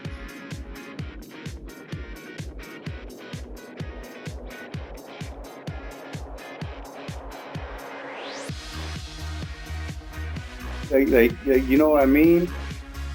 It's like I don't feel like it's a copyright strike if I paid to be there and I show you my experience. Like, if I paid for it on TV and you know, like you put up like the FBI shit and you're like, hey, like you can't share this with anybody, I think that's different because I was there live.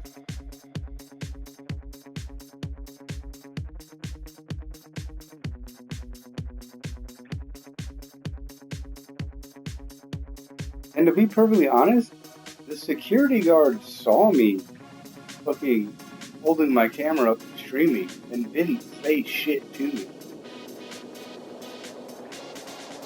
Also saw me vaping in an indoor arena and didn't say shit.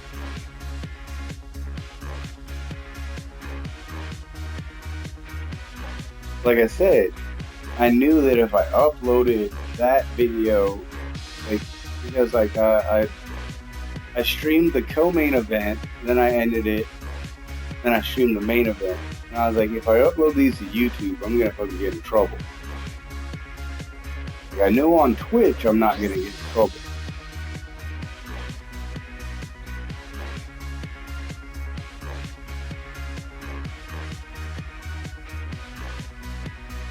Like, Twitch has so much more chill than fucking YouTube.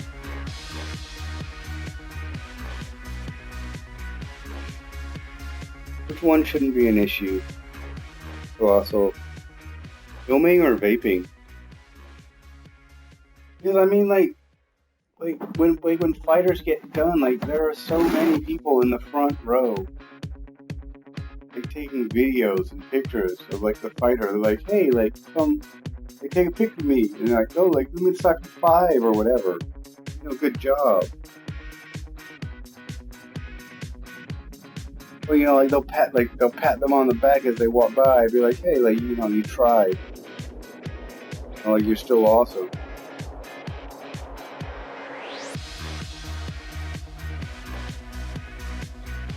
Exactly, dude. Like, what does it matter? Okay, if I took pictures and put them on Facebook, nobody would complain. But you know, if I live stream it to Twitch, Twitch doesn't shut it down, and to me, that's okay. But like, because I was there live. But like, if I did the same thing and pointed it at my TV, then they'd have a problem with it.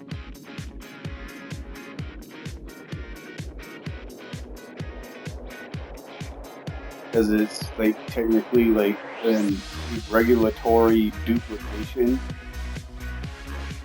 But like if I'm just filming my live experience of being there, like, I don't see how that's a problem.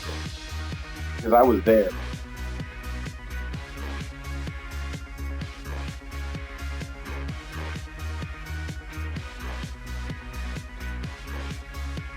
Like, that whole thing is weird to me. Because it's like, okay, cool.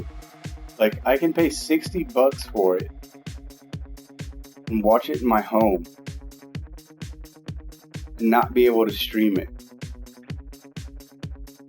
But if I pay over $200 for fucking nosebleed seats, I can fucking film it because I'm actually there.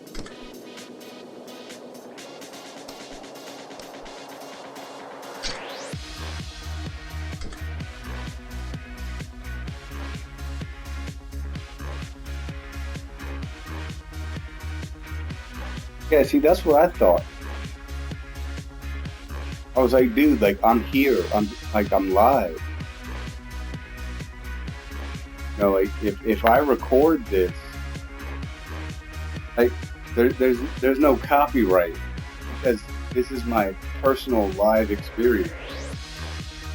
Like you can't copyright me on my life. Bathroom break.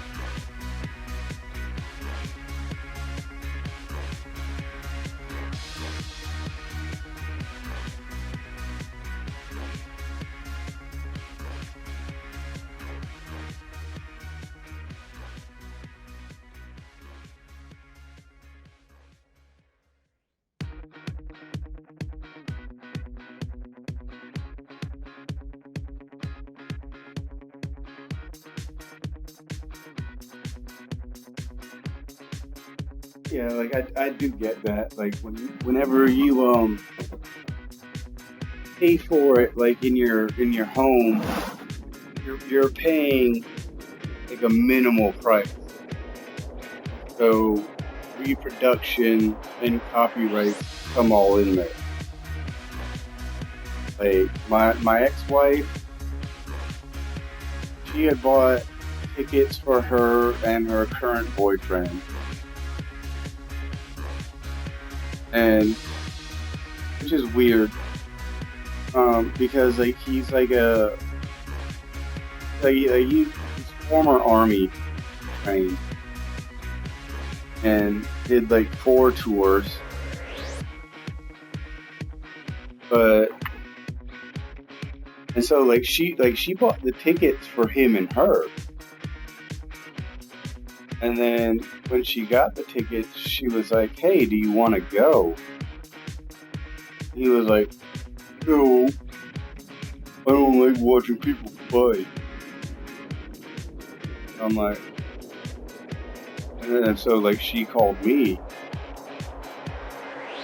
She's like, hey, I have 2 tickets for like UFC.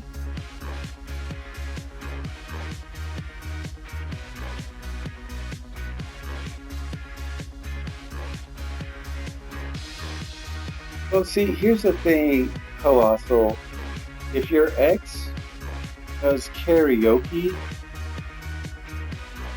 I think that counts as like a cover.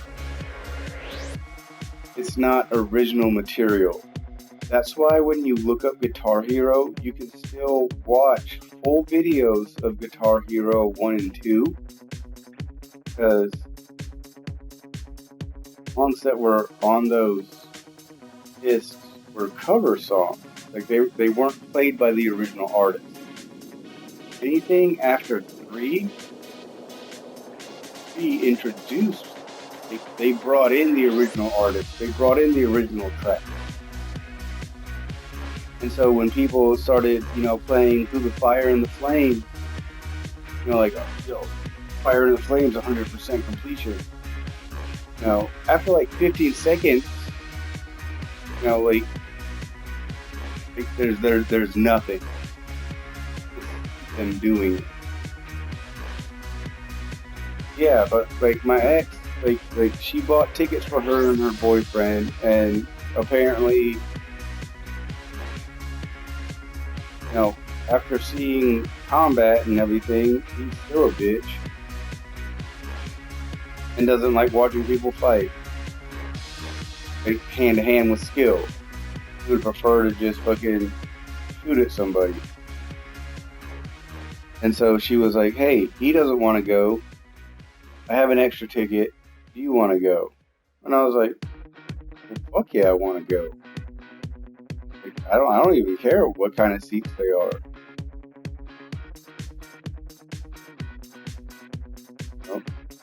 If I can go see a live UFC event, fuck yeah, I'll be there.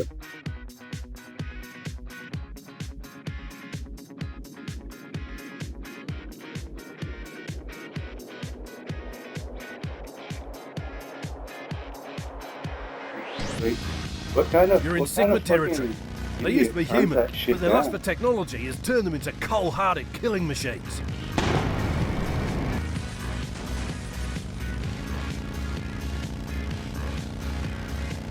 Because I used to be an MMA fighter.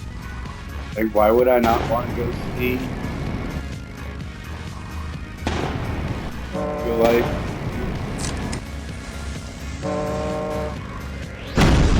Wow! Those Sigma cruisers are damn hard to kill. Good job.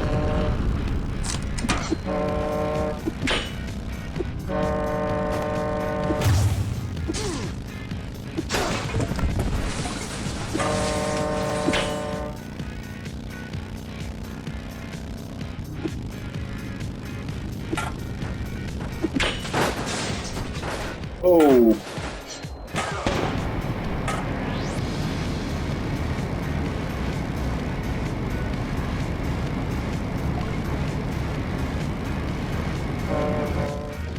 No.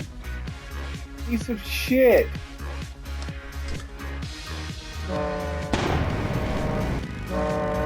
Oh, like, I mean, like, to be perfectly honest, like, I'm just like, regardless of whether or not you spent time in combat, like, why would you not want to go see a UFC event?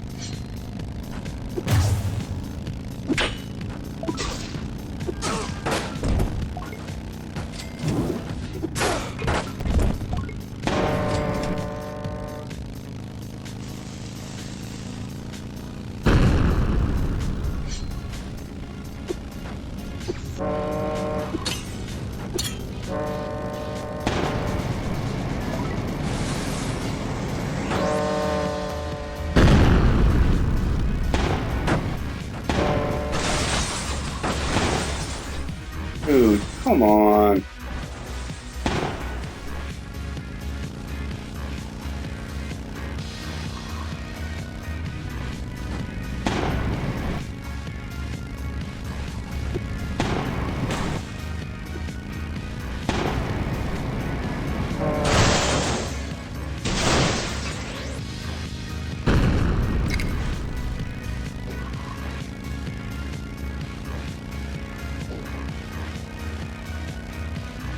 Fuck you. Doing this stupid bullshit.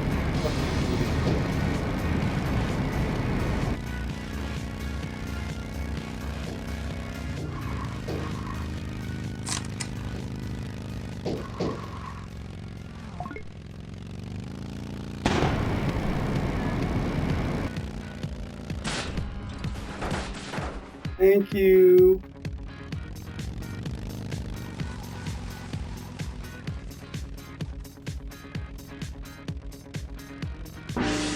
Motherfucker. Damn, they're gone. Oh, don't let it happen again. Exactly, dude. Both. The green car was fucking savage. And dude, like, why would, like, I don't get it. Like, you join the military. You really love to fight. Just like, gun. But yet, you don't want to go to an event where people fight hand to hand.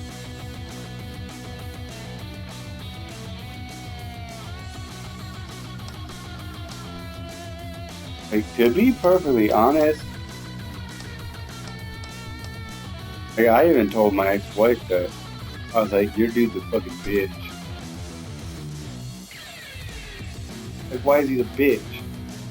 Like, you know, he went into combat with a gun, but he won't come with you to watch people fight hand to hand.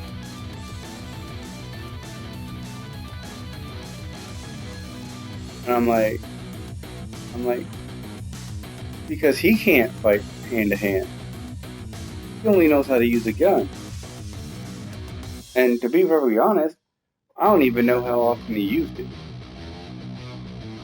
But my ex-wife, knowing that, you know, I'm a former MMA fighter with 3-0 record, she was like, hey, you want to go watch UFC 5? I'm gonna be like, fuck yeah. Because to me, I would rather fight somebody hand to hand. anybody can fucking point a gun and pull the trigger.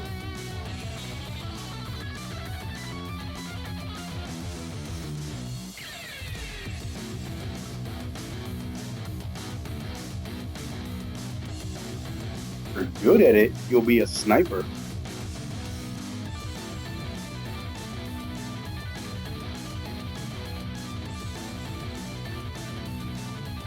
But no, I mean, it's not even that colossal. Like, like my mom. Like, she'll watch boxing. Like, she'll watch two dudes beat the fuck out of each other with 16-ounce gloves on. But she won't watch MMA. She thinks it's brutal. When I was in high school, I wrestled and I did Muay Thai. And whenever I started MMA, sent me a letter telling me how disappointed she was in me. And I went and I talked to her. And I was like, okay. I was like, I get what you're saying. You know, I'm like, let me do wrestling and you let me do Muay Thai. Like, yeah. And I'm like, but when you combine the two into one sport, now I'm a bad person. But no, I don't think you're a bad person. I just worry about you getting injured. I'm like, okay, but you didn't worry about me getting injured when I wrestled. You didn't worry about me getting injured when I did Muay Thai. When I combine the two, now you're worried about me getting injured. Like she literally had like no rebuttal. Heads up. We got some Jackal reinforcements heading your way. Keep an eye out. Break it down to the person. Kid, that's one of ours. Like, dude, like, when I did one or the other, you didn't give a shit.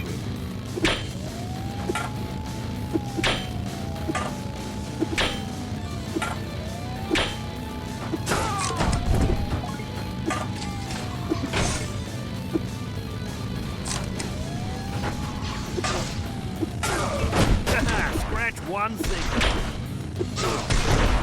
But when I did one or the other, you didn't give a shit. Now, fine, will all of a sudden have work. It doesn't make any sense.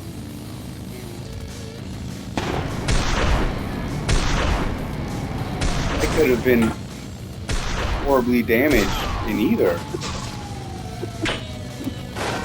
It wasn't.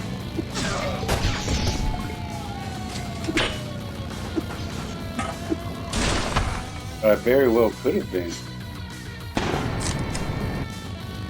You didn't care about that then. You only care about it now. And I'm like 8 years older, bigger and stronger. It's like, well, like I said, like it doesn't make any sense. Like her rationale, it's fucking ridiculous to even try to comprehend her rationale of things.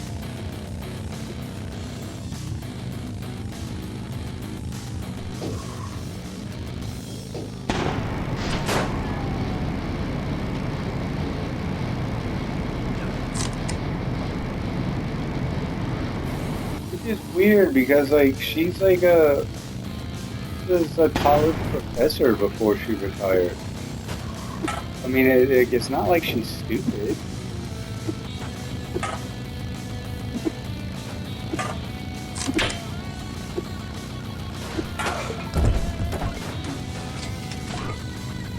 I would never.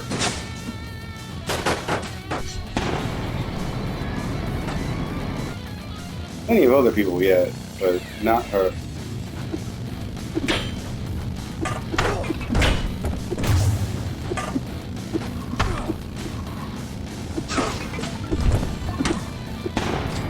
Fuck you. You. And you.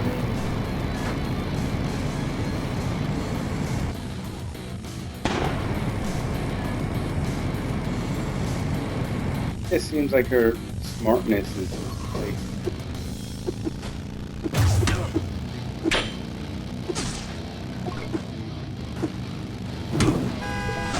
Whoa, no chill. Oh, what the fuck?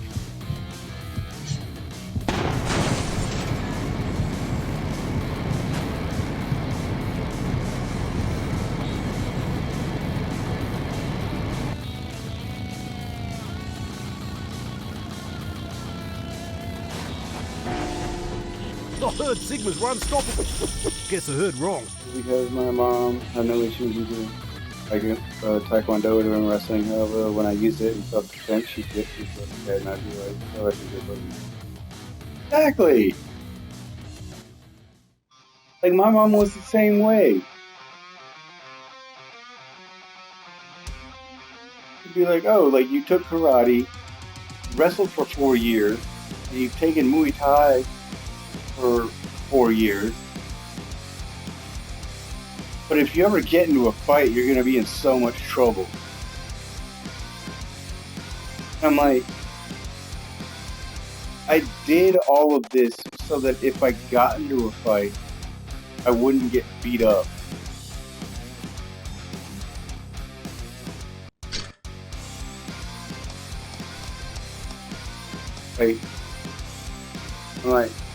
I try to make like the rationale. I'm like, not understand the reason I did all of these things was because there was a threat of me getting beaten up. I didn't specifically tell you that.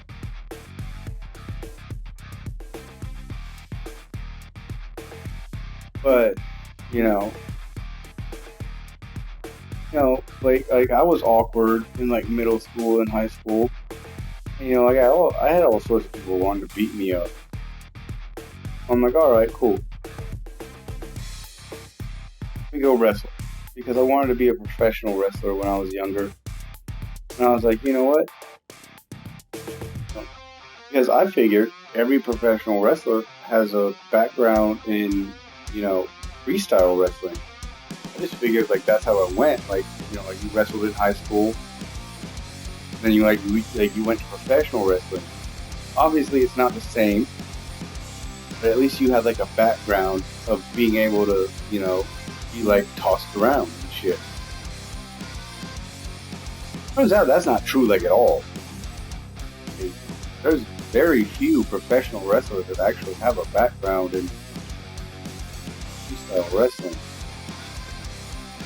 And then my wrestling coach took us on a tour of a gym that did submission grappling, had Muay Thai, and,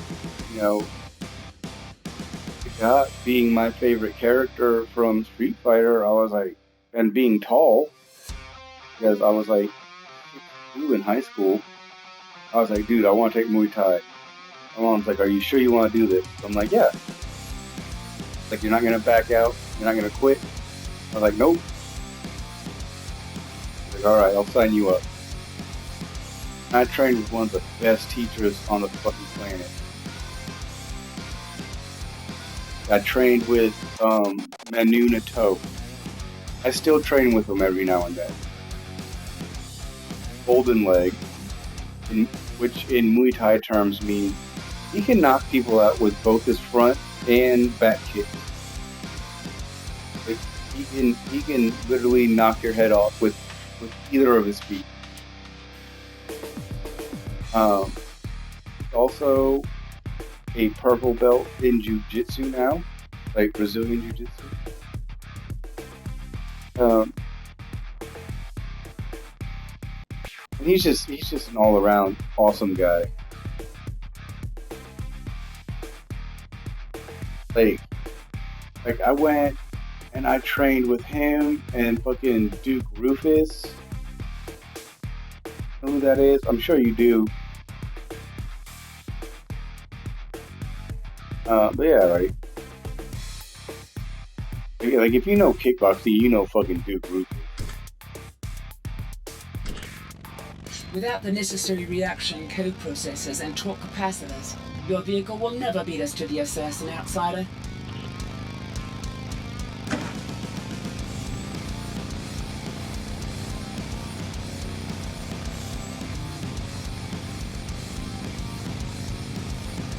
And like when I did MMA, like I went to the gym up in Athens that trained Forrest Griffin. Like I trained with him. You just destroyed. Trained with Brian Bowles. Trained with Micah Miller.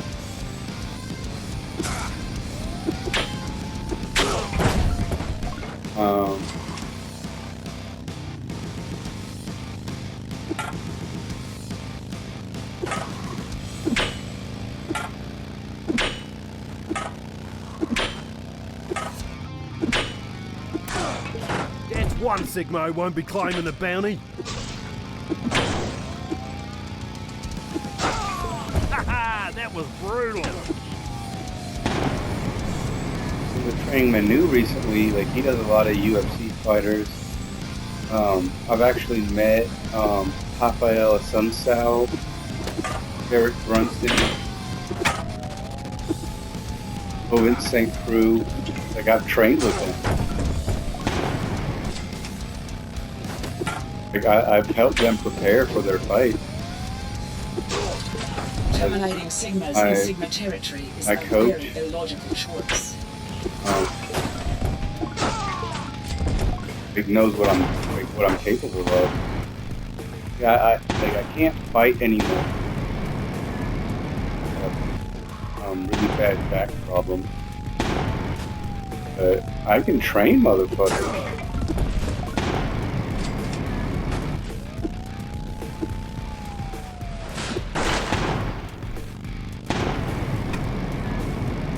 Ah, motherfucker. Yeah, like I just actually go.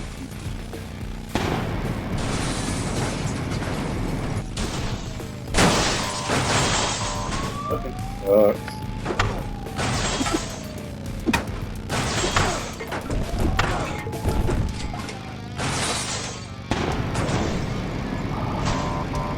Honestly, like that's all I really want to do.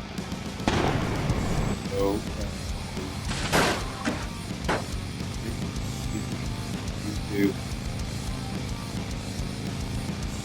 oh, whoa. No! Can't be in fifth. Need to be in third. Need to be in third. At least. Oh, sweet. Your speed is impressive for an unenhanced human.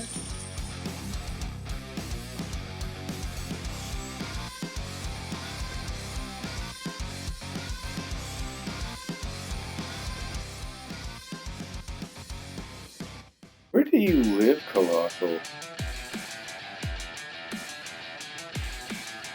Yeah, like I trained with Carmelo Morella, like when he was in the UFC. Like I've helped quite a few past and current UFC fighters train. Because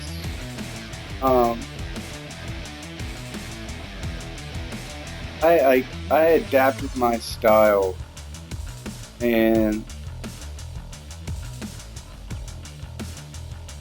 before Anderson Silva showed up, my coach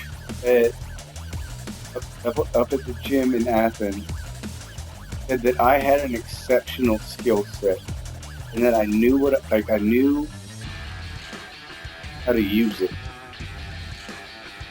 After Anderson Silva showed up, he said that I fight like a younger Anderson Silva.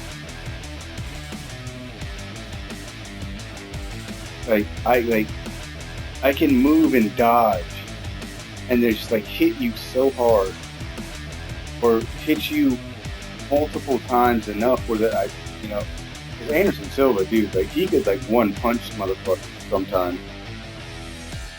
But like I could put myself in a position where like you throw a kick or something, like you throw a jab, I have like 4 or 5 punches coming from me right back in your face, and then I'm out again. Like you can't counter punch me.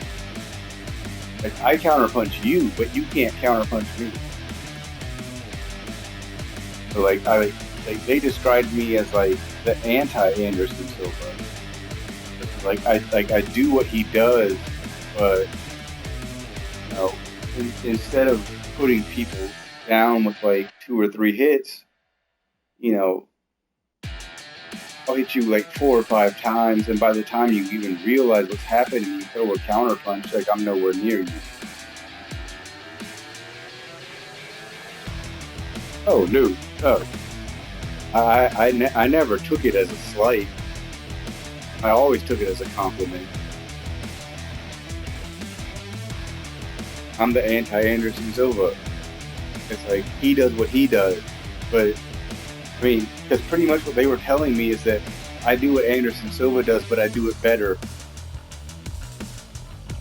Because although, yes, he can put people down with like 2 or 3 hits, I can hit you 4 or 5 times, and by the time you even realize what's happening, you throw a counter punch, I'm nowhere near you. And when you throw that counter punch, guess what? I'm gonna counter that counter punch, and I'm already back on you. You can't do anything about it.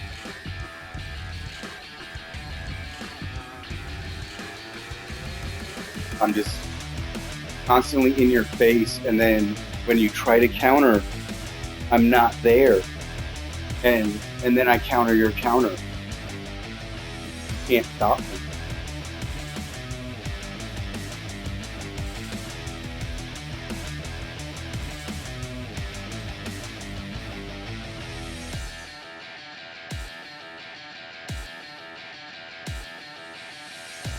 It is very good to be quick and reactive like that, especially because found off in chat, like, you remember how Rich Franklin used to throw his jab?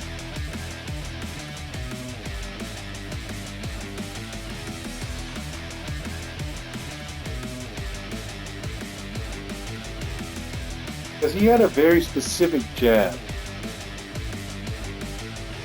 And I copied that. And I do believe that's what helped me very much.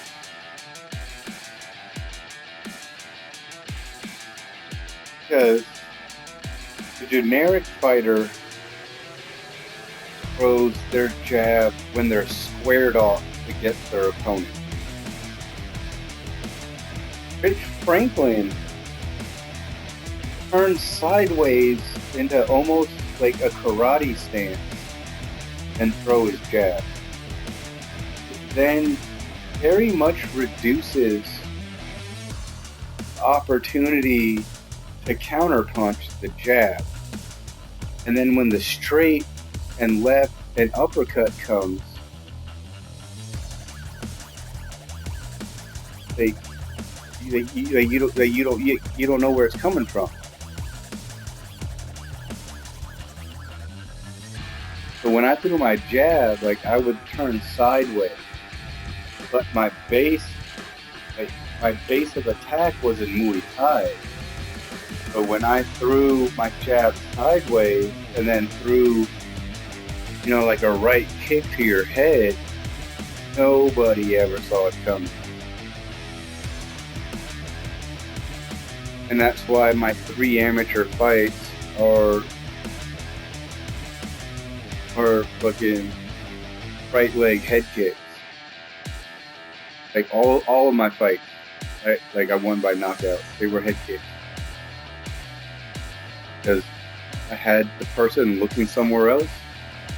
They didn't think that from my position I could do what I did, and I did what I did. And they ended up on the canvas.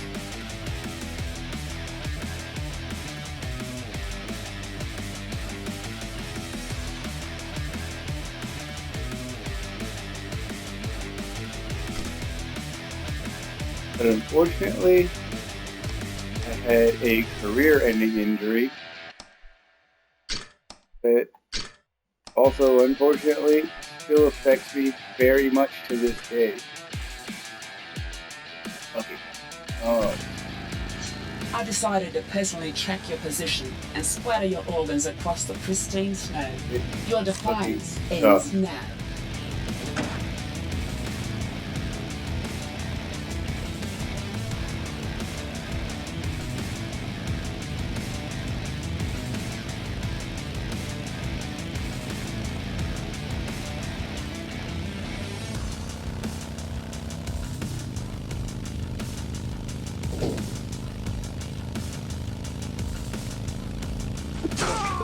Oh shit, he wasn't wearing a helmet.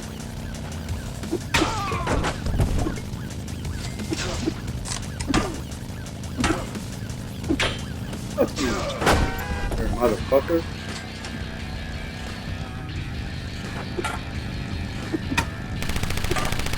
Oh man, motherfucker, this shit.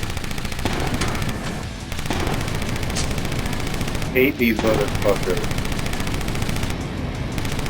Like, they're just random pieces of shit that like have no intention of actually like doing anything. They just fucking pray and pray and pray.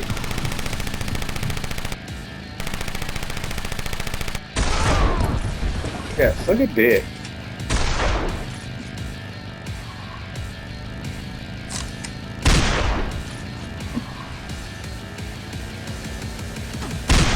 Have a good fight. Oh, come on.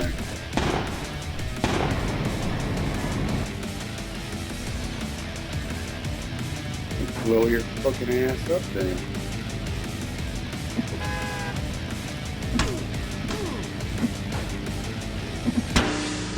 Oh, come on.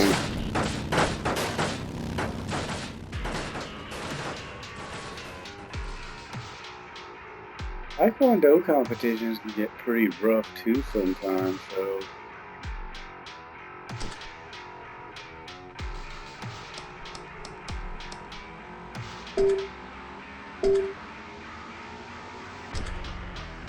And suck a dick.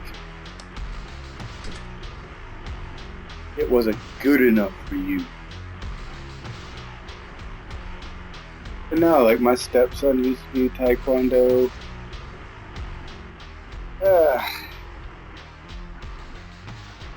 Kept telling him how good he was. Because he was really fucking good. When we went to the competition, he was so goddamn timid. He lost in like 3-4 moves. It was like he was scared of getting hit. I'm like, dude, already been hit. You get hit in practice all the time. Just because you don't have he had his fucking chest gear and headgear on. And I'm like, dude, like you get hit in practice all the time. Then you get mad and you go and you whoop the other motherfucker's ass. Like, why didn't you do that this time? He's like, I don't know. I'm like, well, you don't know. But I think you could have beaten that dude. I think you should have beaten that dude. You didn't, but I'm not mad at you for it. You did your best. That's all I can ask.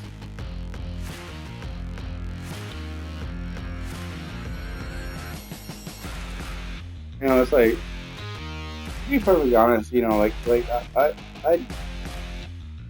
I did put the kid down in quite a few other aspects. But when he did his Taekwondo, I'm like, dude, like, you're good.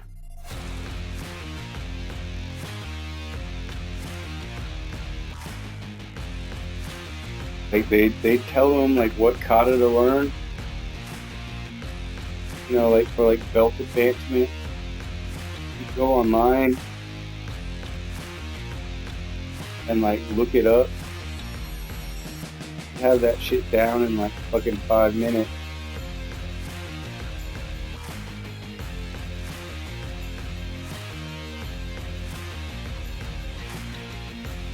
But like I said, when it came to actual combat, sparring, he was just way too timid.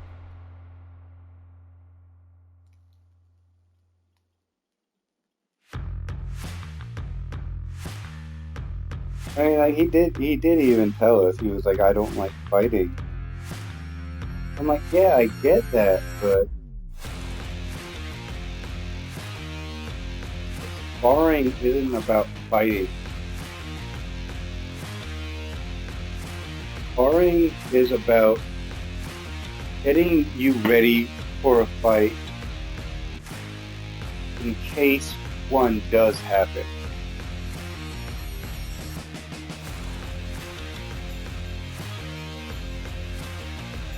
Like if, oh wait, so what's your original nationality, Colossal? Oh no, wait, your teacher had defected from North Korea.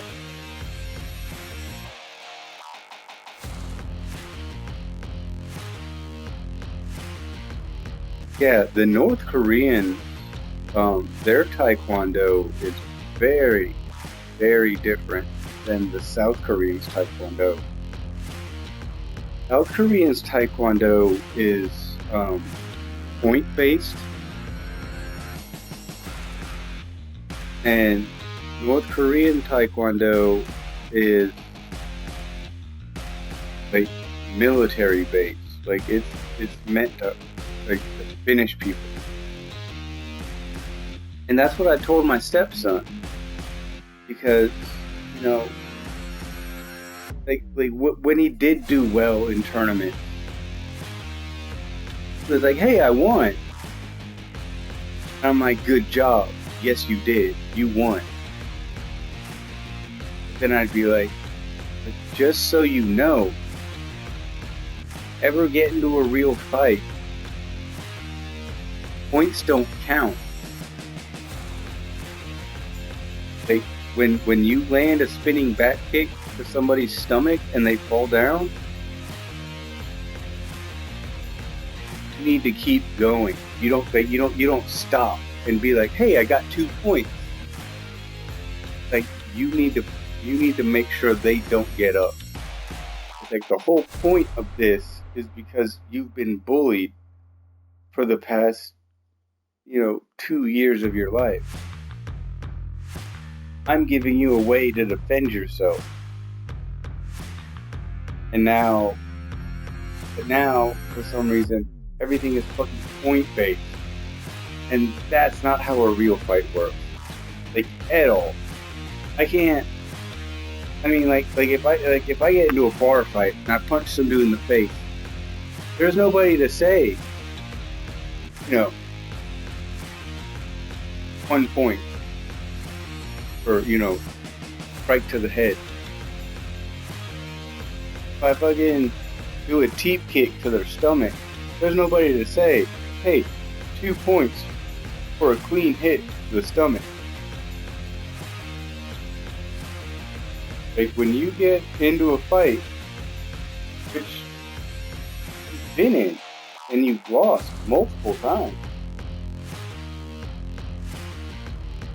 Did the other person stop to ask you how many points they earned when they punched you in the stomach?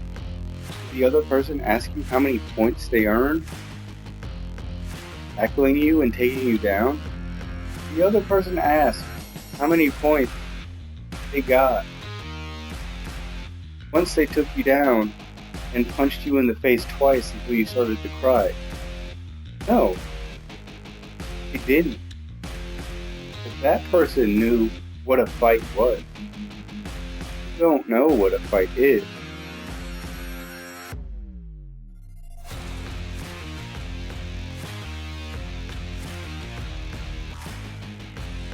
Dude, Hapkido. I will not say any bad things about Hapkido.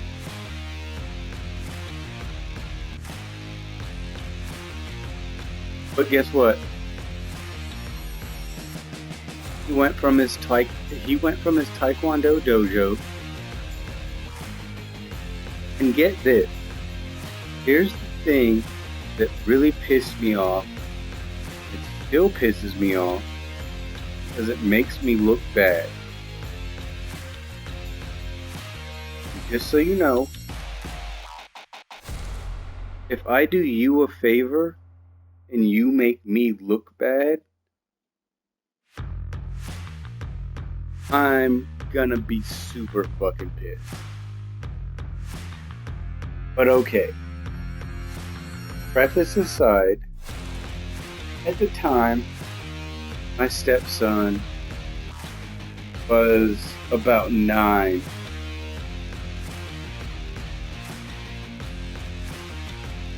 I was kind of tired of his Taekwondo, which he had done for about 2 years. Like, I looked at it and I was like, what they're teaching me was kind of bullshit, dude. Like, if you use any of this in a fight, you're still gonna get your ass kicked. So, I went and I looked up my old Muay Thai coach from high school. Golden Leg that I told you about. So my stepson was about 10 at the time. He was 10 going on 11. You know, I showed him some video of my coach actually fighting. And I was like, this is Muay Thai. Like, is this something you want to do? And he's like, yeah, I want to do it. I'm like, don't tell me you want to do it if you're not going to do it. He's like, no. I like this looks really cool. I want to do it. What's up, new viewers? And so he still lived in the same city that I live in. So we went down there, you know, like he had like a practice session, like he did everything. And I'm like, dude, like you still want to do it? And he's like, yeah. Like this is fun. But here's the thing. My old coach put a stipulation on me. It was like, hey, he's not of age to be in the Muay Thai class because you have to be 12 and up to be in the Muay Thai class. And I wanted him to train Muay Thai. And so he was like, you sign up and like you're there with him like, as a supervisor, then I'll allow it. And I was like, all right. It's like I know you. Like you're not trying to rip me off. Like you're not trying to get like an extra membership. Like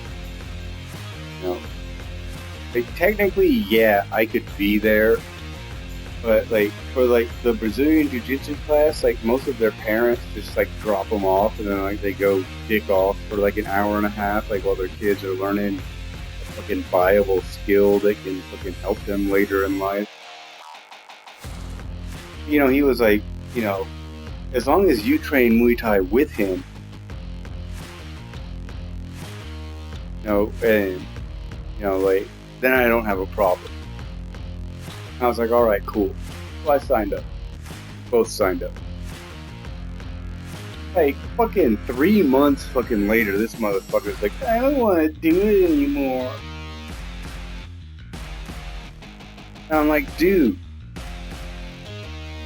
I called in a fucking 18-year-old favor. Like, do you I'm like, do you not realize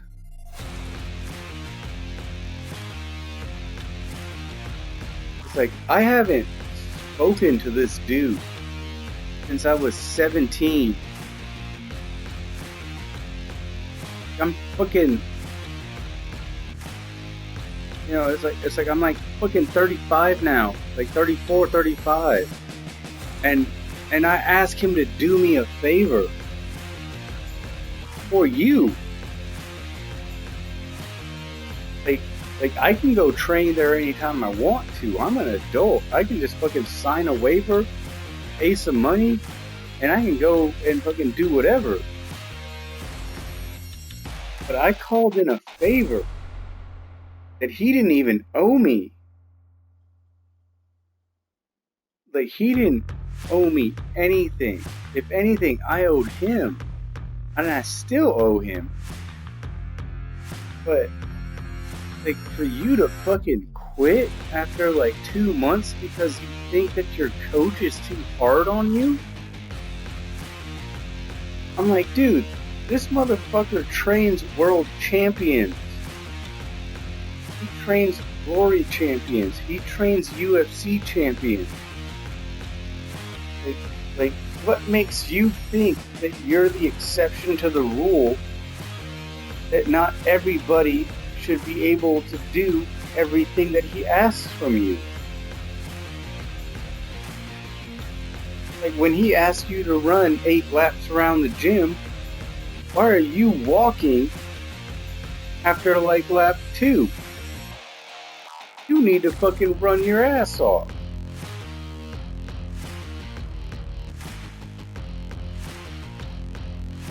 Like, you need to fucking put in the work.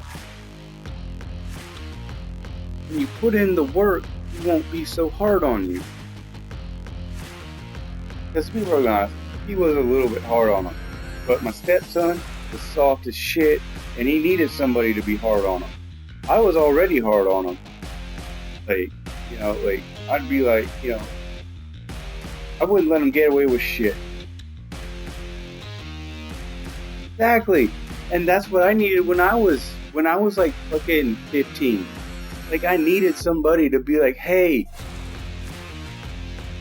bust your fucking ass and you'll get results.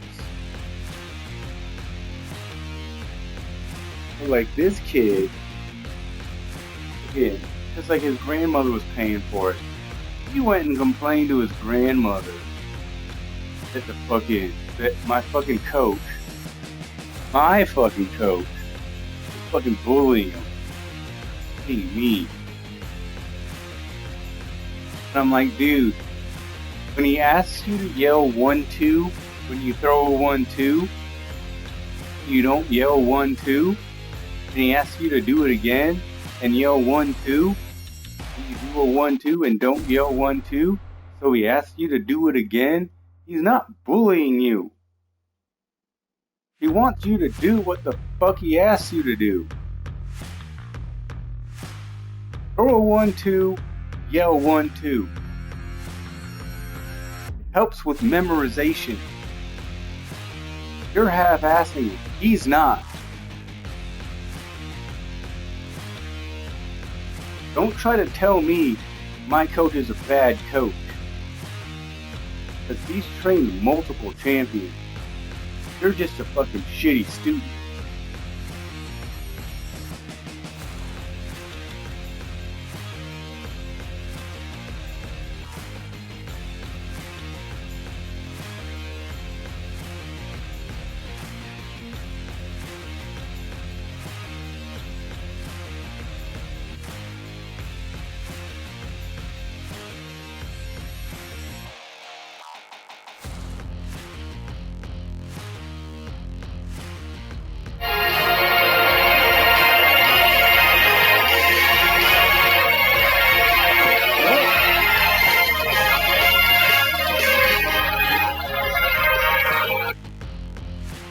Yeah, that's all he was. Like, he was a shitty student.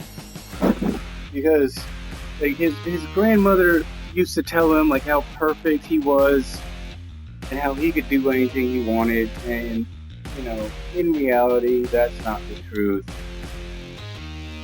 So, when you don't do something perfectly the first time and somebody tells you like you're doing it wrong and you need to correct it, you get frustrated and you quit. And his grandmother let him do that. He would play baseball. He was fucking terrible at baseball.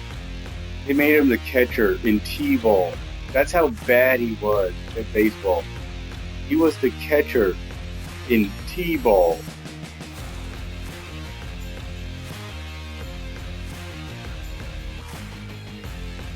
And so, like, anytime somebody was like, no, you're doing it wrong, he would just flip the fuck out and, like, start crying. And like, it was a big mess. It's still a big fucking mess. Luckily, I don't have to deal with it anymore because my fucking ex-wife has to deal with them.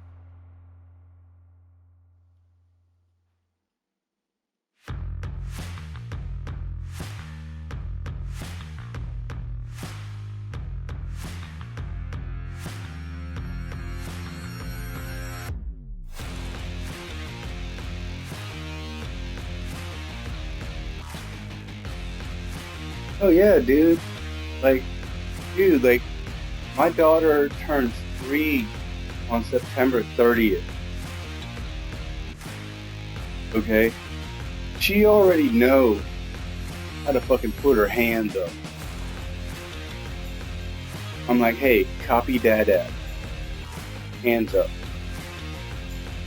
She says, okay. Like, she puts her hands up. And I'm like, like, I'll throw fake punches at her, like, nowhere near her. And I'm like, whenever I do this, you need to cover up your face. And I show her, like, how to cover up her face. I'm like, you need to put your arms together. Like, if somebody's coming straight at your face, put both arms together. He knows how to do that. He's not even 3 years old. This dude was like 9 or 10 years old. And he couldn't even do a front somersault. And I'm like, what kind of kid doesn't know how to do a fucking somersault?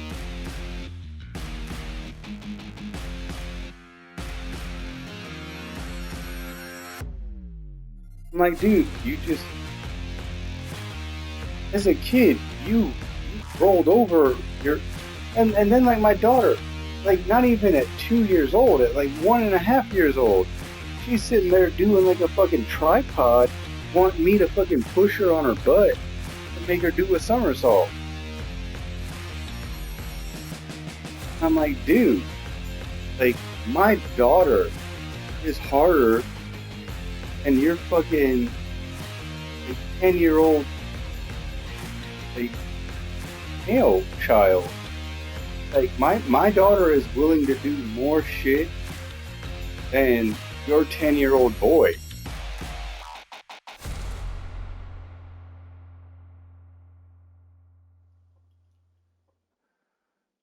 I'm like, and you don't see a problem with that.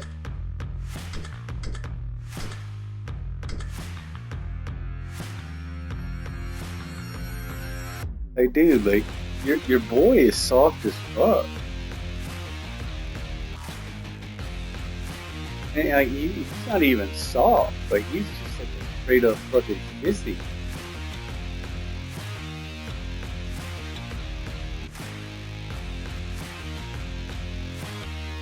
Like, I asked him to do a somersault, he can't do it.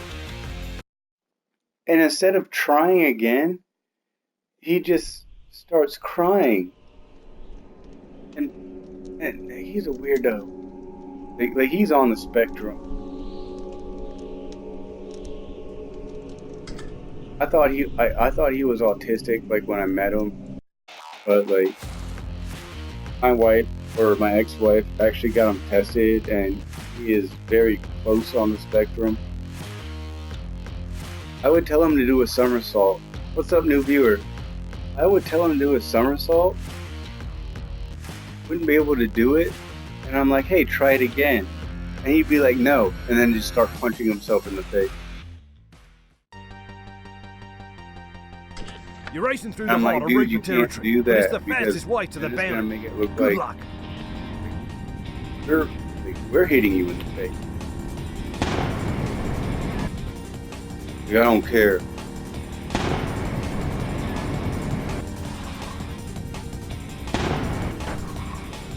Fuck out the way.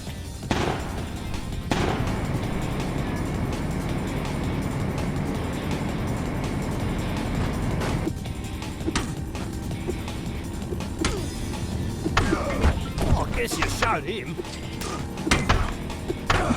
Great kill.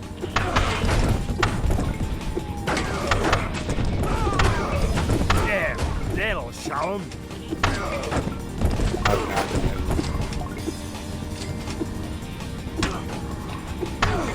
Great takedown.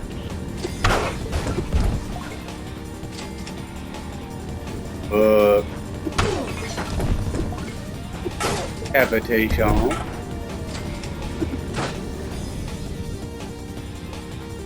I don't remember first. I think I killed everybody. Yeah, like I'm pretty sure I did kill everybody. But, yeah, I'm only gonna basically.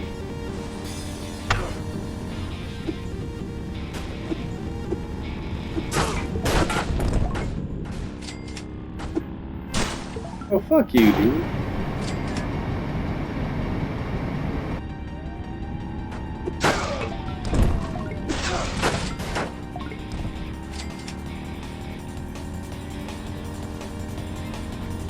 I'm up in the chat, new viewer. Love having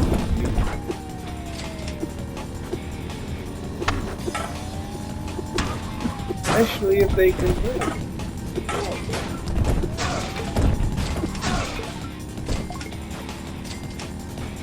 Don't have to, I just prefer it.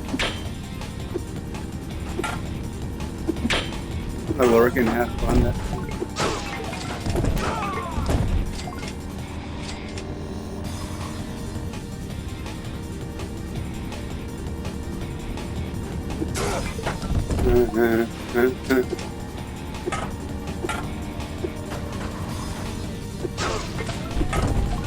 God damn these things.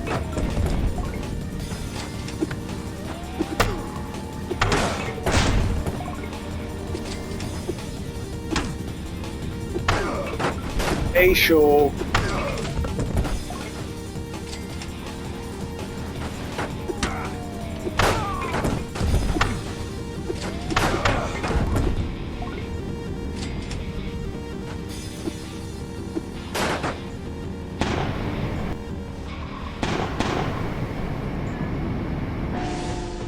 Facial Well done. LaFleur. Do the Total jackal name facial. proud.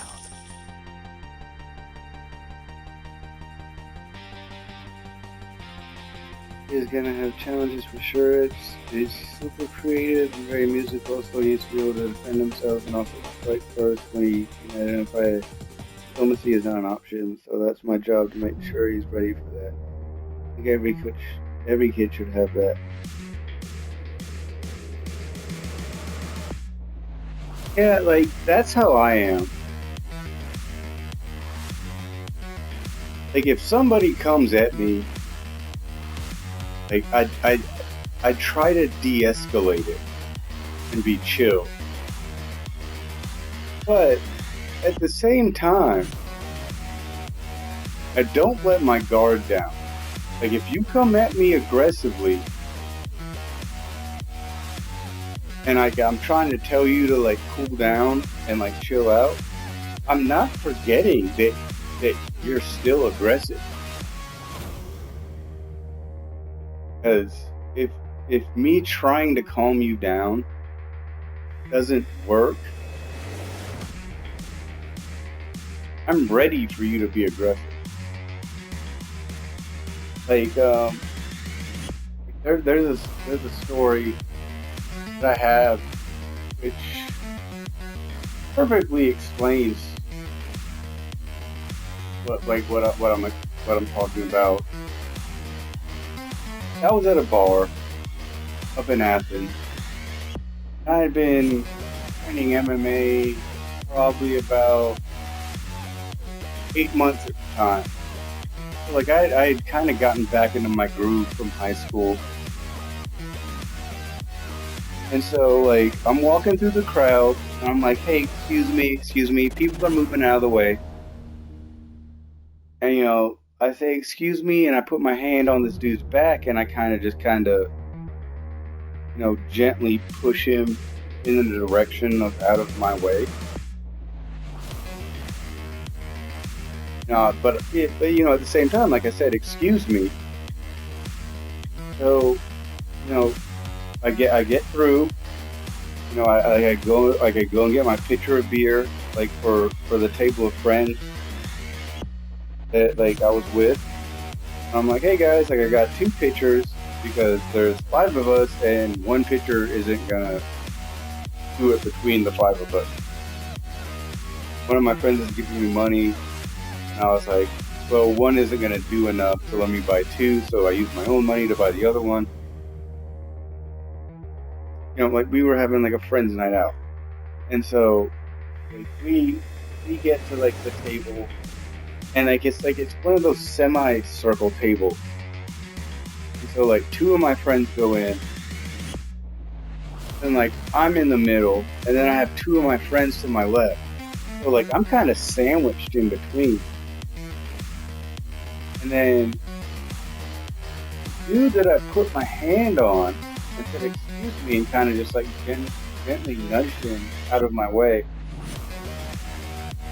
This is real fucking like, doughboy piece of shit.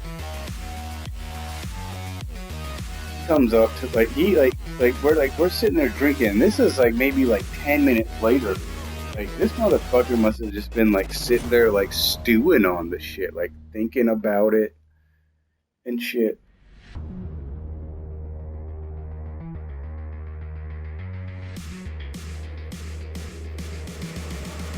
Like he comes up to the table. He's like, yo, my man. I'm like, what? He's like, you didn't say excuse me when you passed me.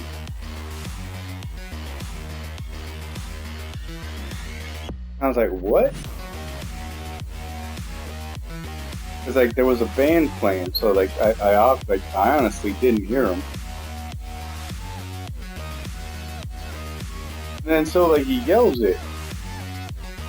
He's like, when you passed me, you didn't say excuse me. So, I mean, like when like I gotta tell everybody like when I'm drinking, like I'm chill. I'm having fun. Come up, try to ruin my chill and my good time, I will fuck you up and I will go back and being chill. This dude yells at me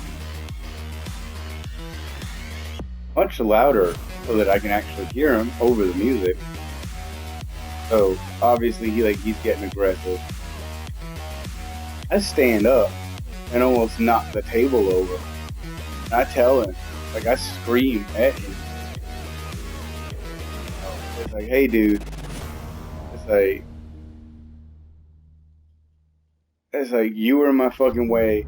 I asked you to get out of the fucking way. You didn't get out of the fucking way. So I made you get out of the fucking way. If you have a problem with that, we can go fucking handle it.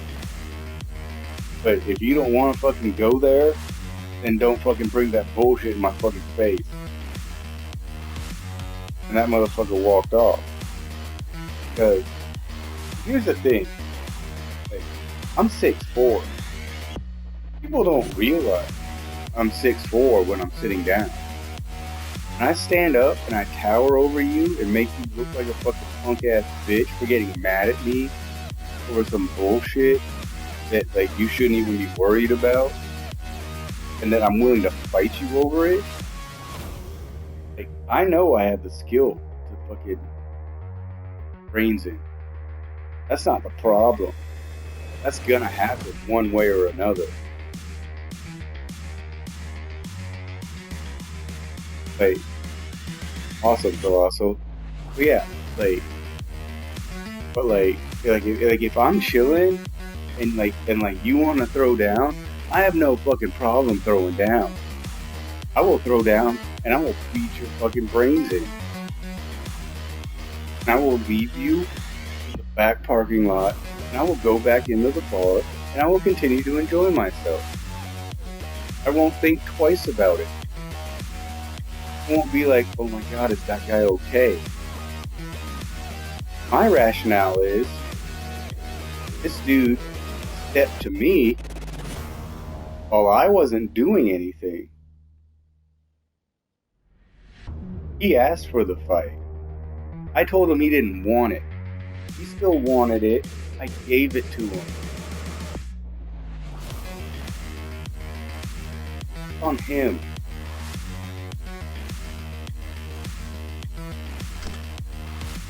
That's how I will always look at it. I don't go picking fights. But if you bring a fight to me, I will give you a fight, and you will lose that fight. I can give you probably about, depending on size, I can give you about an 85% chance that I will win.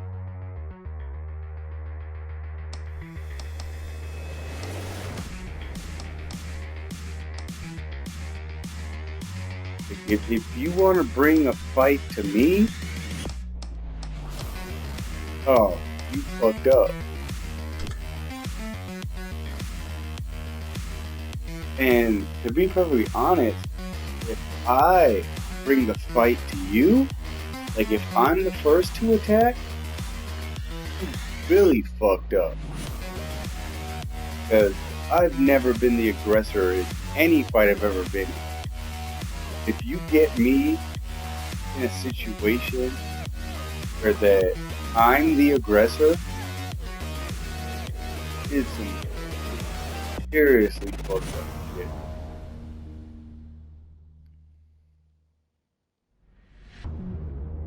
But like, if you want to fight over some bullshit, I will always try to be like, nah, dude, like, you calm down, like, we're good. You know, sorry, my bad. Still want to fight about it after I apologize, we can fight about it. And it's like I tell most people, you know, they're like, oh, like, I'll fuck you up. And I'm like, yeah, you say that, but here's the thing. It's not gonna go the way that you think it's gonna go.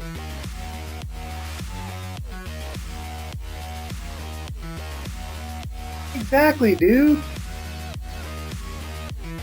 Like I said, like I'm 6'4", like 200 something fucking pounds.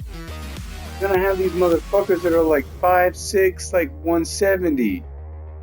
And they're trying to pick fights with me, and I'm like, dude, like you need to chill. You know, it's like, okay.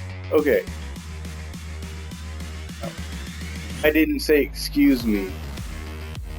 And I said excuse me and put my hand on your back. Try to get by you politely. Okay, my bad. Like, I'm not trying to fight you. If you want to fight, like, I'm gonna fuck you up, dude.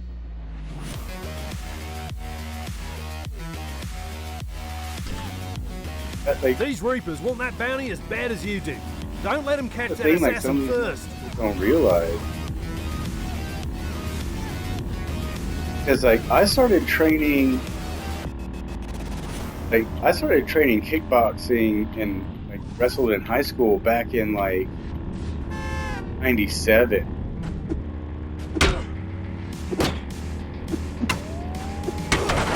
So like I was already You still fight like a bitch!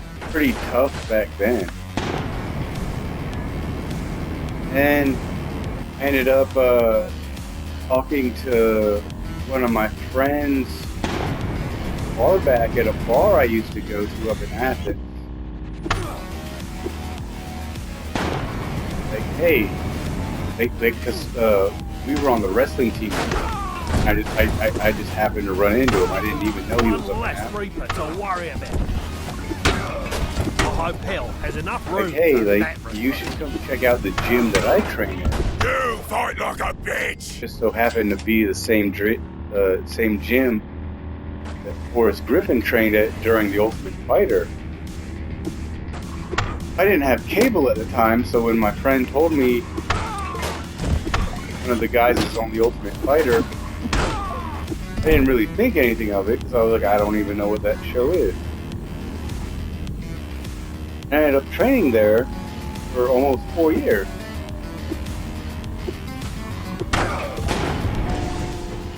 You died like a reaper, but you'll die like the I jacket did end up bitch training you there, are. and I got very good at my craft.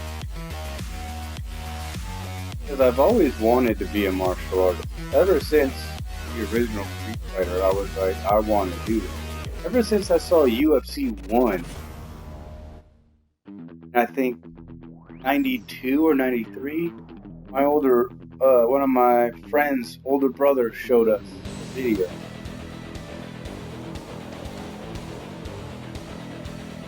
Well, yeah, at 6'2", you can rock 300 pounds and be pretty decent. And everybody does that too. Big tall dude, they're like, oh, like he's slow. And I'm like, dude, first of all, I have about 6 or 7 inches reach on you. So, you being slow is the rationale that you can beat me up. I don't even need to be close to you to beat you up. You need to be up in my face to beat me up. Second of all, I'm very agile for my size. So, if you want to try to close the distance, I can counter that by backing out, and then when you miss, I can be right back in your face. Because guess what? People who are 6'4" have a tremendous gait of fucking footwork. I can do whatever I want to you, technically. Unless you're bigger than me, I can do whatever I want to you. That's just how it works. Because there is no way that I'm gonna let somebody like 5'6", 5'7", 5'8" get close to me. When I'm 6'4", a fucking 78-inch reach. I have you by a good 5 to 7 inches of just like wingspan, like just my arm, let alone my legs.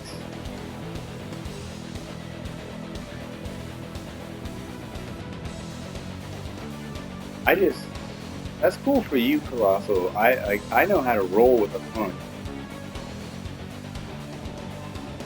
Like if you punch me in the face, like I'm not one of those dumb motherfuckers that like just sits there stiff jawed. Like if you punch me, like I'm going along with your punch. So yeah, it hit me.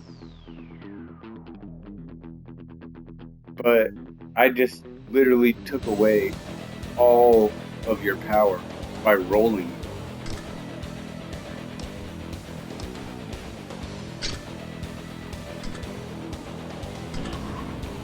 The more high-ranking Reapers you Hit me, take down, and I went the better with our it. odds of I securing didn't the try to bounty. resist it because it's a fucking punch.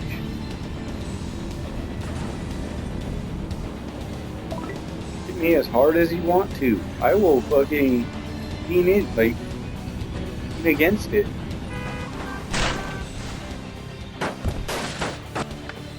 Because that's how you don't get knocked out.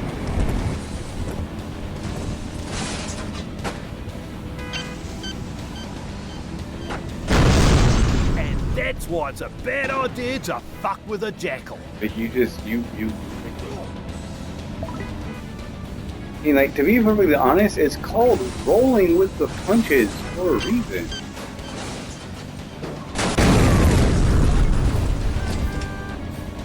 Somebody hits me, like, with a fucking left hook, rock me to the right. When they hit me, I lean to the right.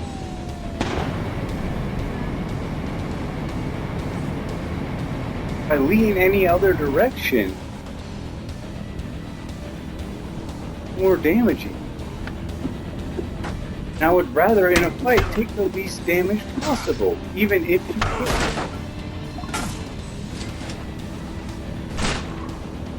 I'm willing to accept that yes, in a fight, I will be hit.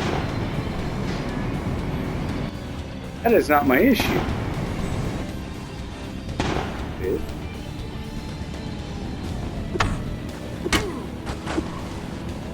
How do you get hit?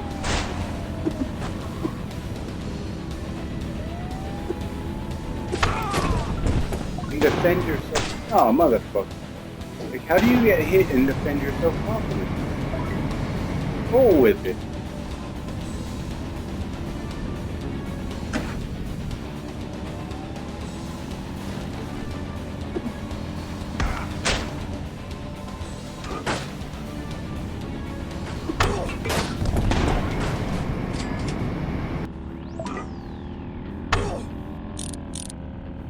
Oh, motherfucker.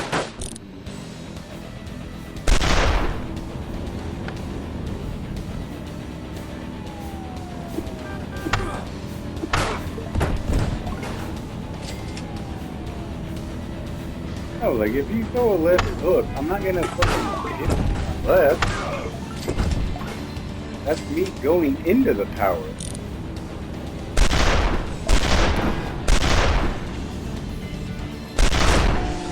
Yeah.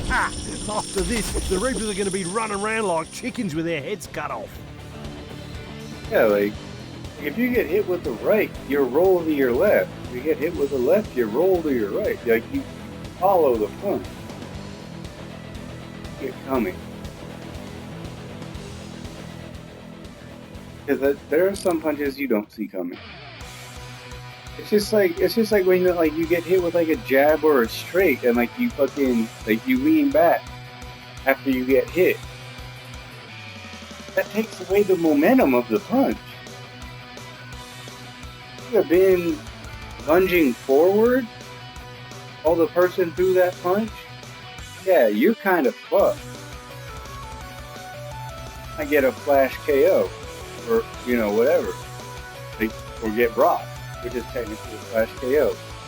But I mean, like if somebody comes at me and like with like a lunging jab, and I lean my head back, and they still catch a little bit of meat.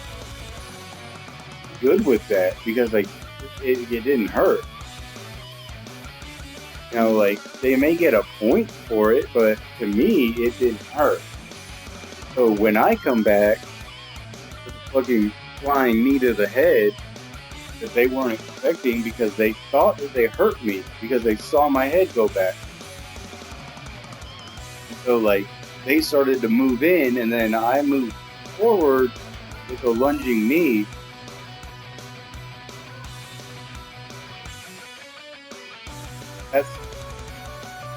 That's how a fight works. Especially if you're a counter striker. Take an attack injury and then counter strike while they think you're vulnerable.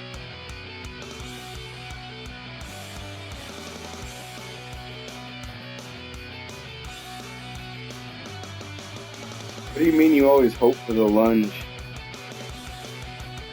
Like that huge overhand right that's so easily dodgeable, but yet for some reason Chuck Liddell decimated people with for almost a decade. It's like the worst punch you can possibly throw.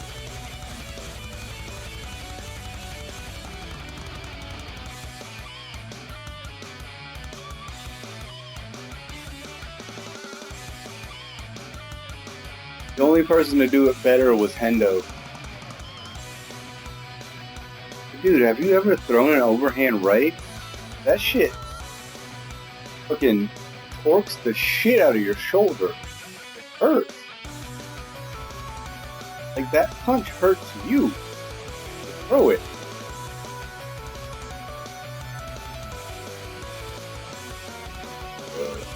Alright, dude. Thank you for stopping by. You're awesome. And I will tell you what I tell everybody who leaves. Have a good day or night, and make the best of your tomorrow. That's my sign off. I will see you next time, buddy. Thank you for stopping by.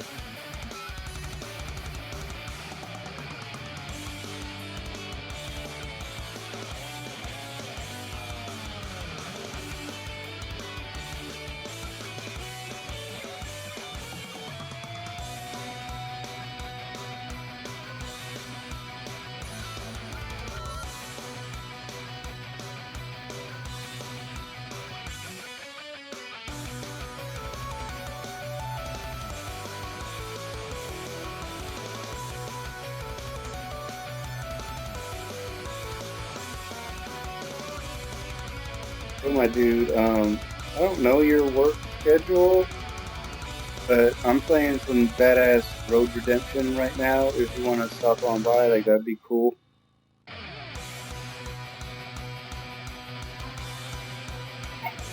Hey buddy, I don't know your work schedule, but, or the schedule you have when you watch your nephews or what? I don't know. I'm playing some Road Redemption on Twitch if you want to stop on by.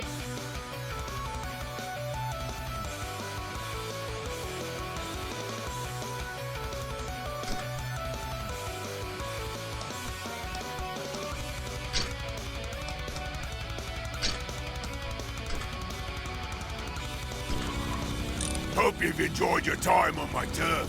You won't be leaving alive.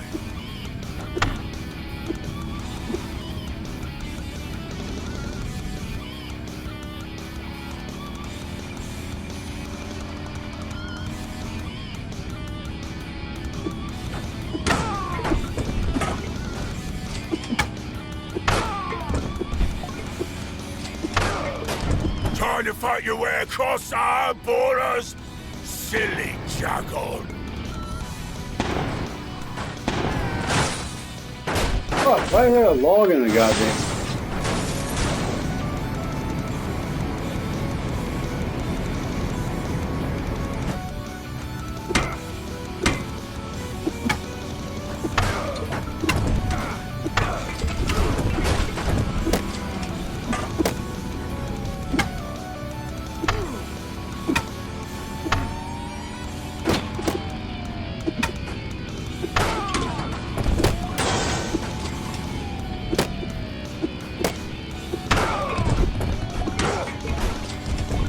What's going on?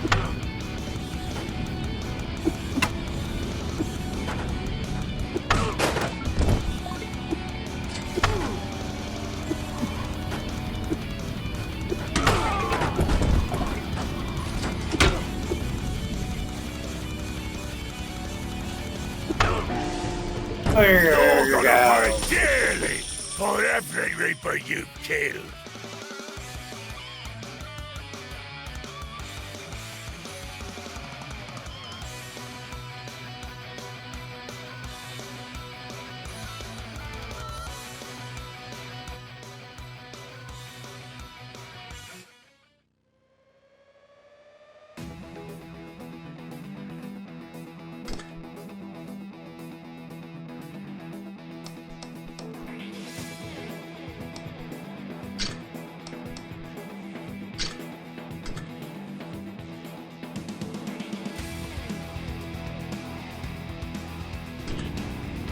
I've sent a few of our boys to help you out. Try not to kill them.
Nice work.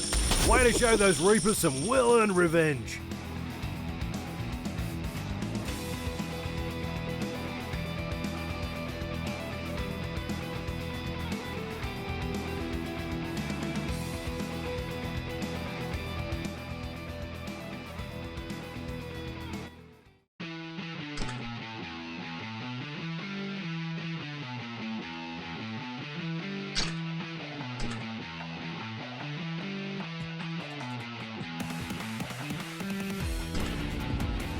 You should have gone home, Jackal. At least now I can watch you die in the desert like a vermin you are.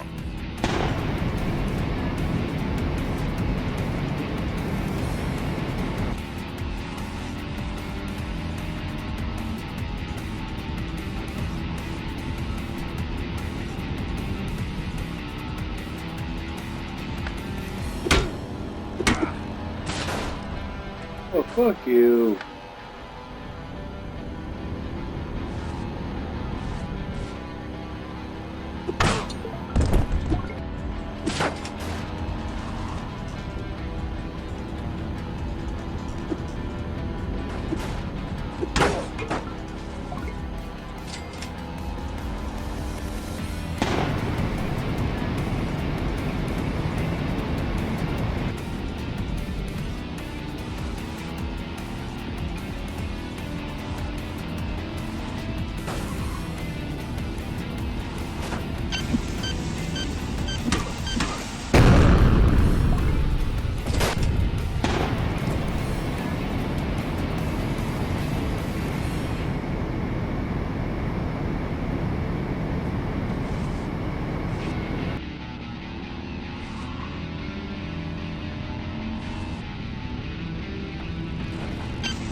I wasn't even going that fast.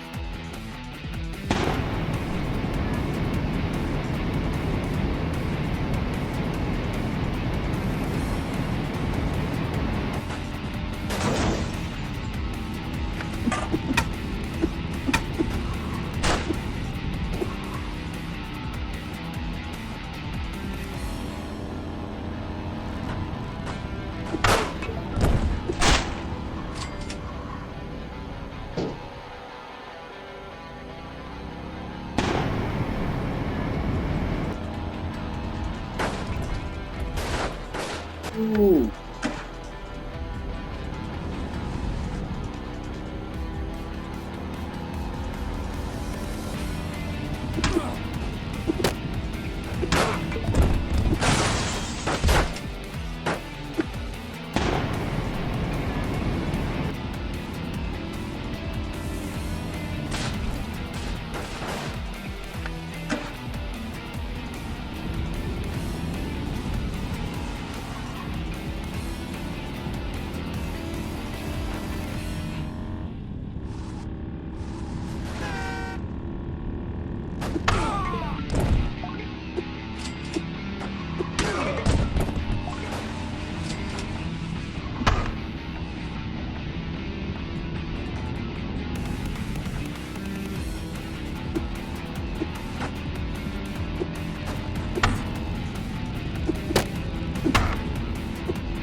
I was hoping you'd be the one to finally put that bastard in the dirt.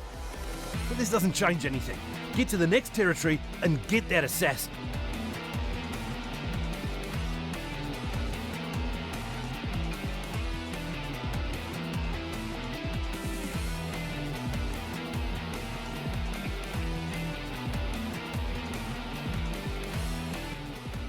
Alright, fuck this shit.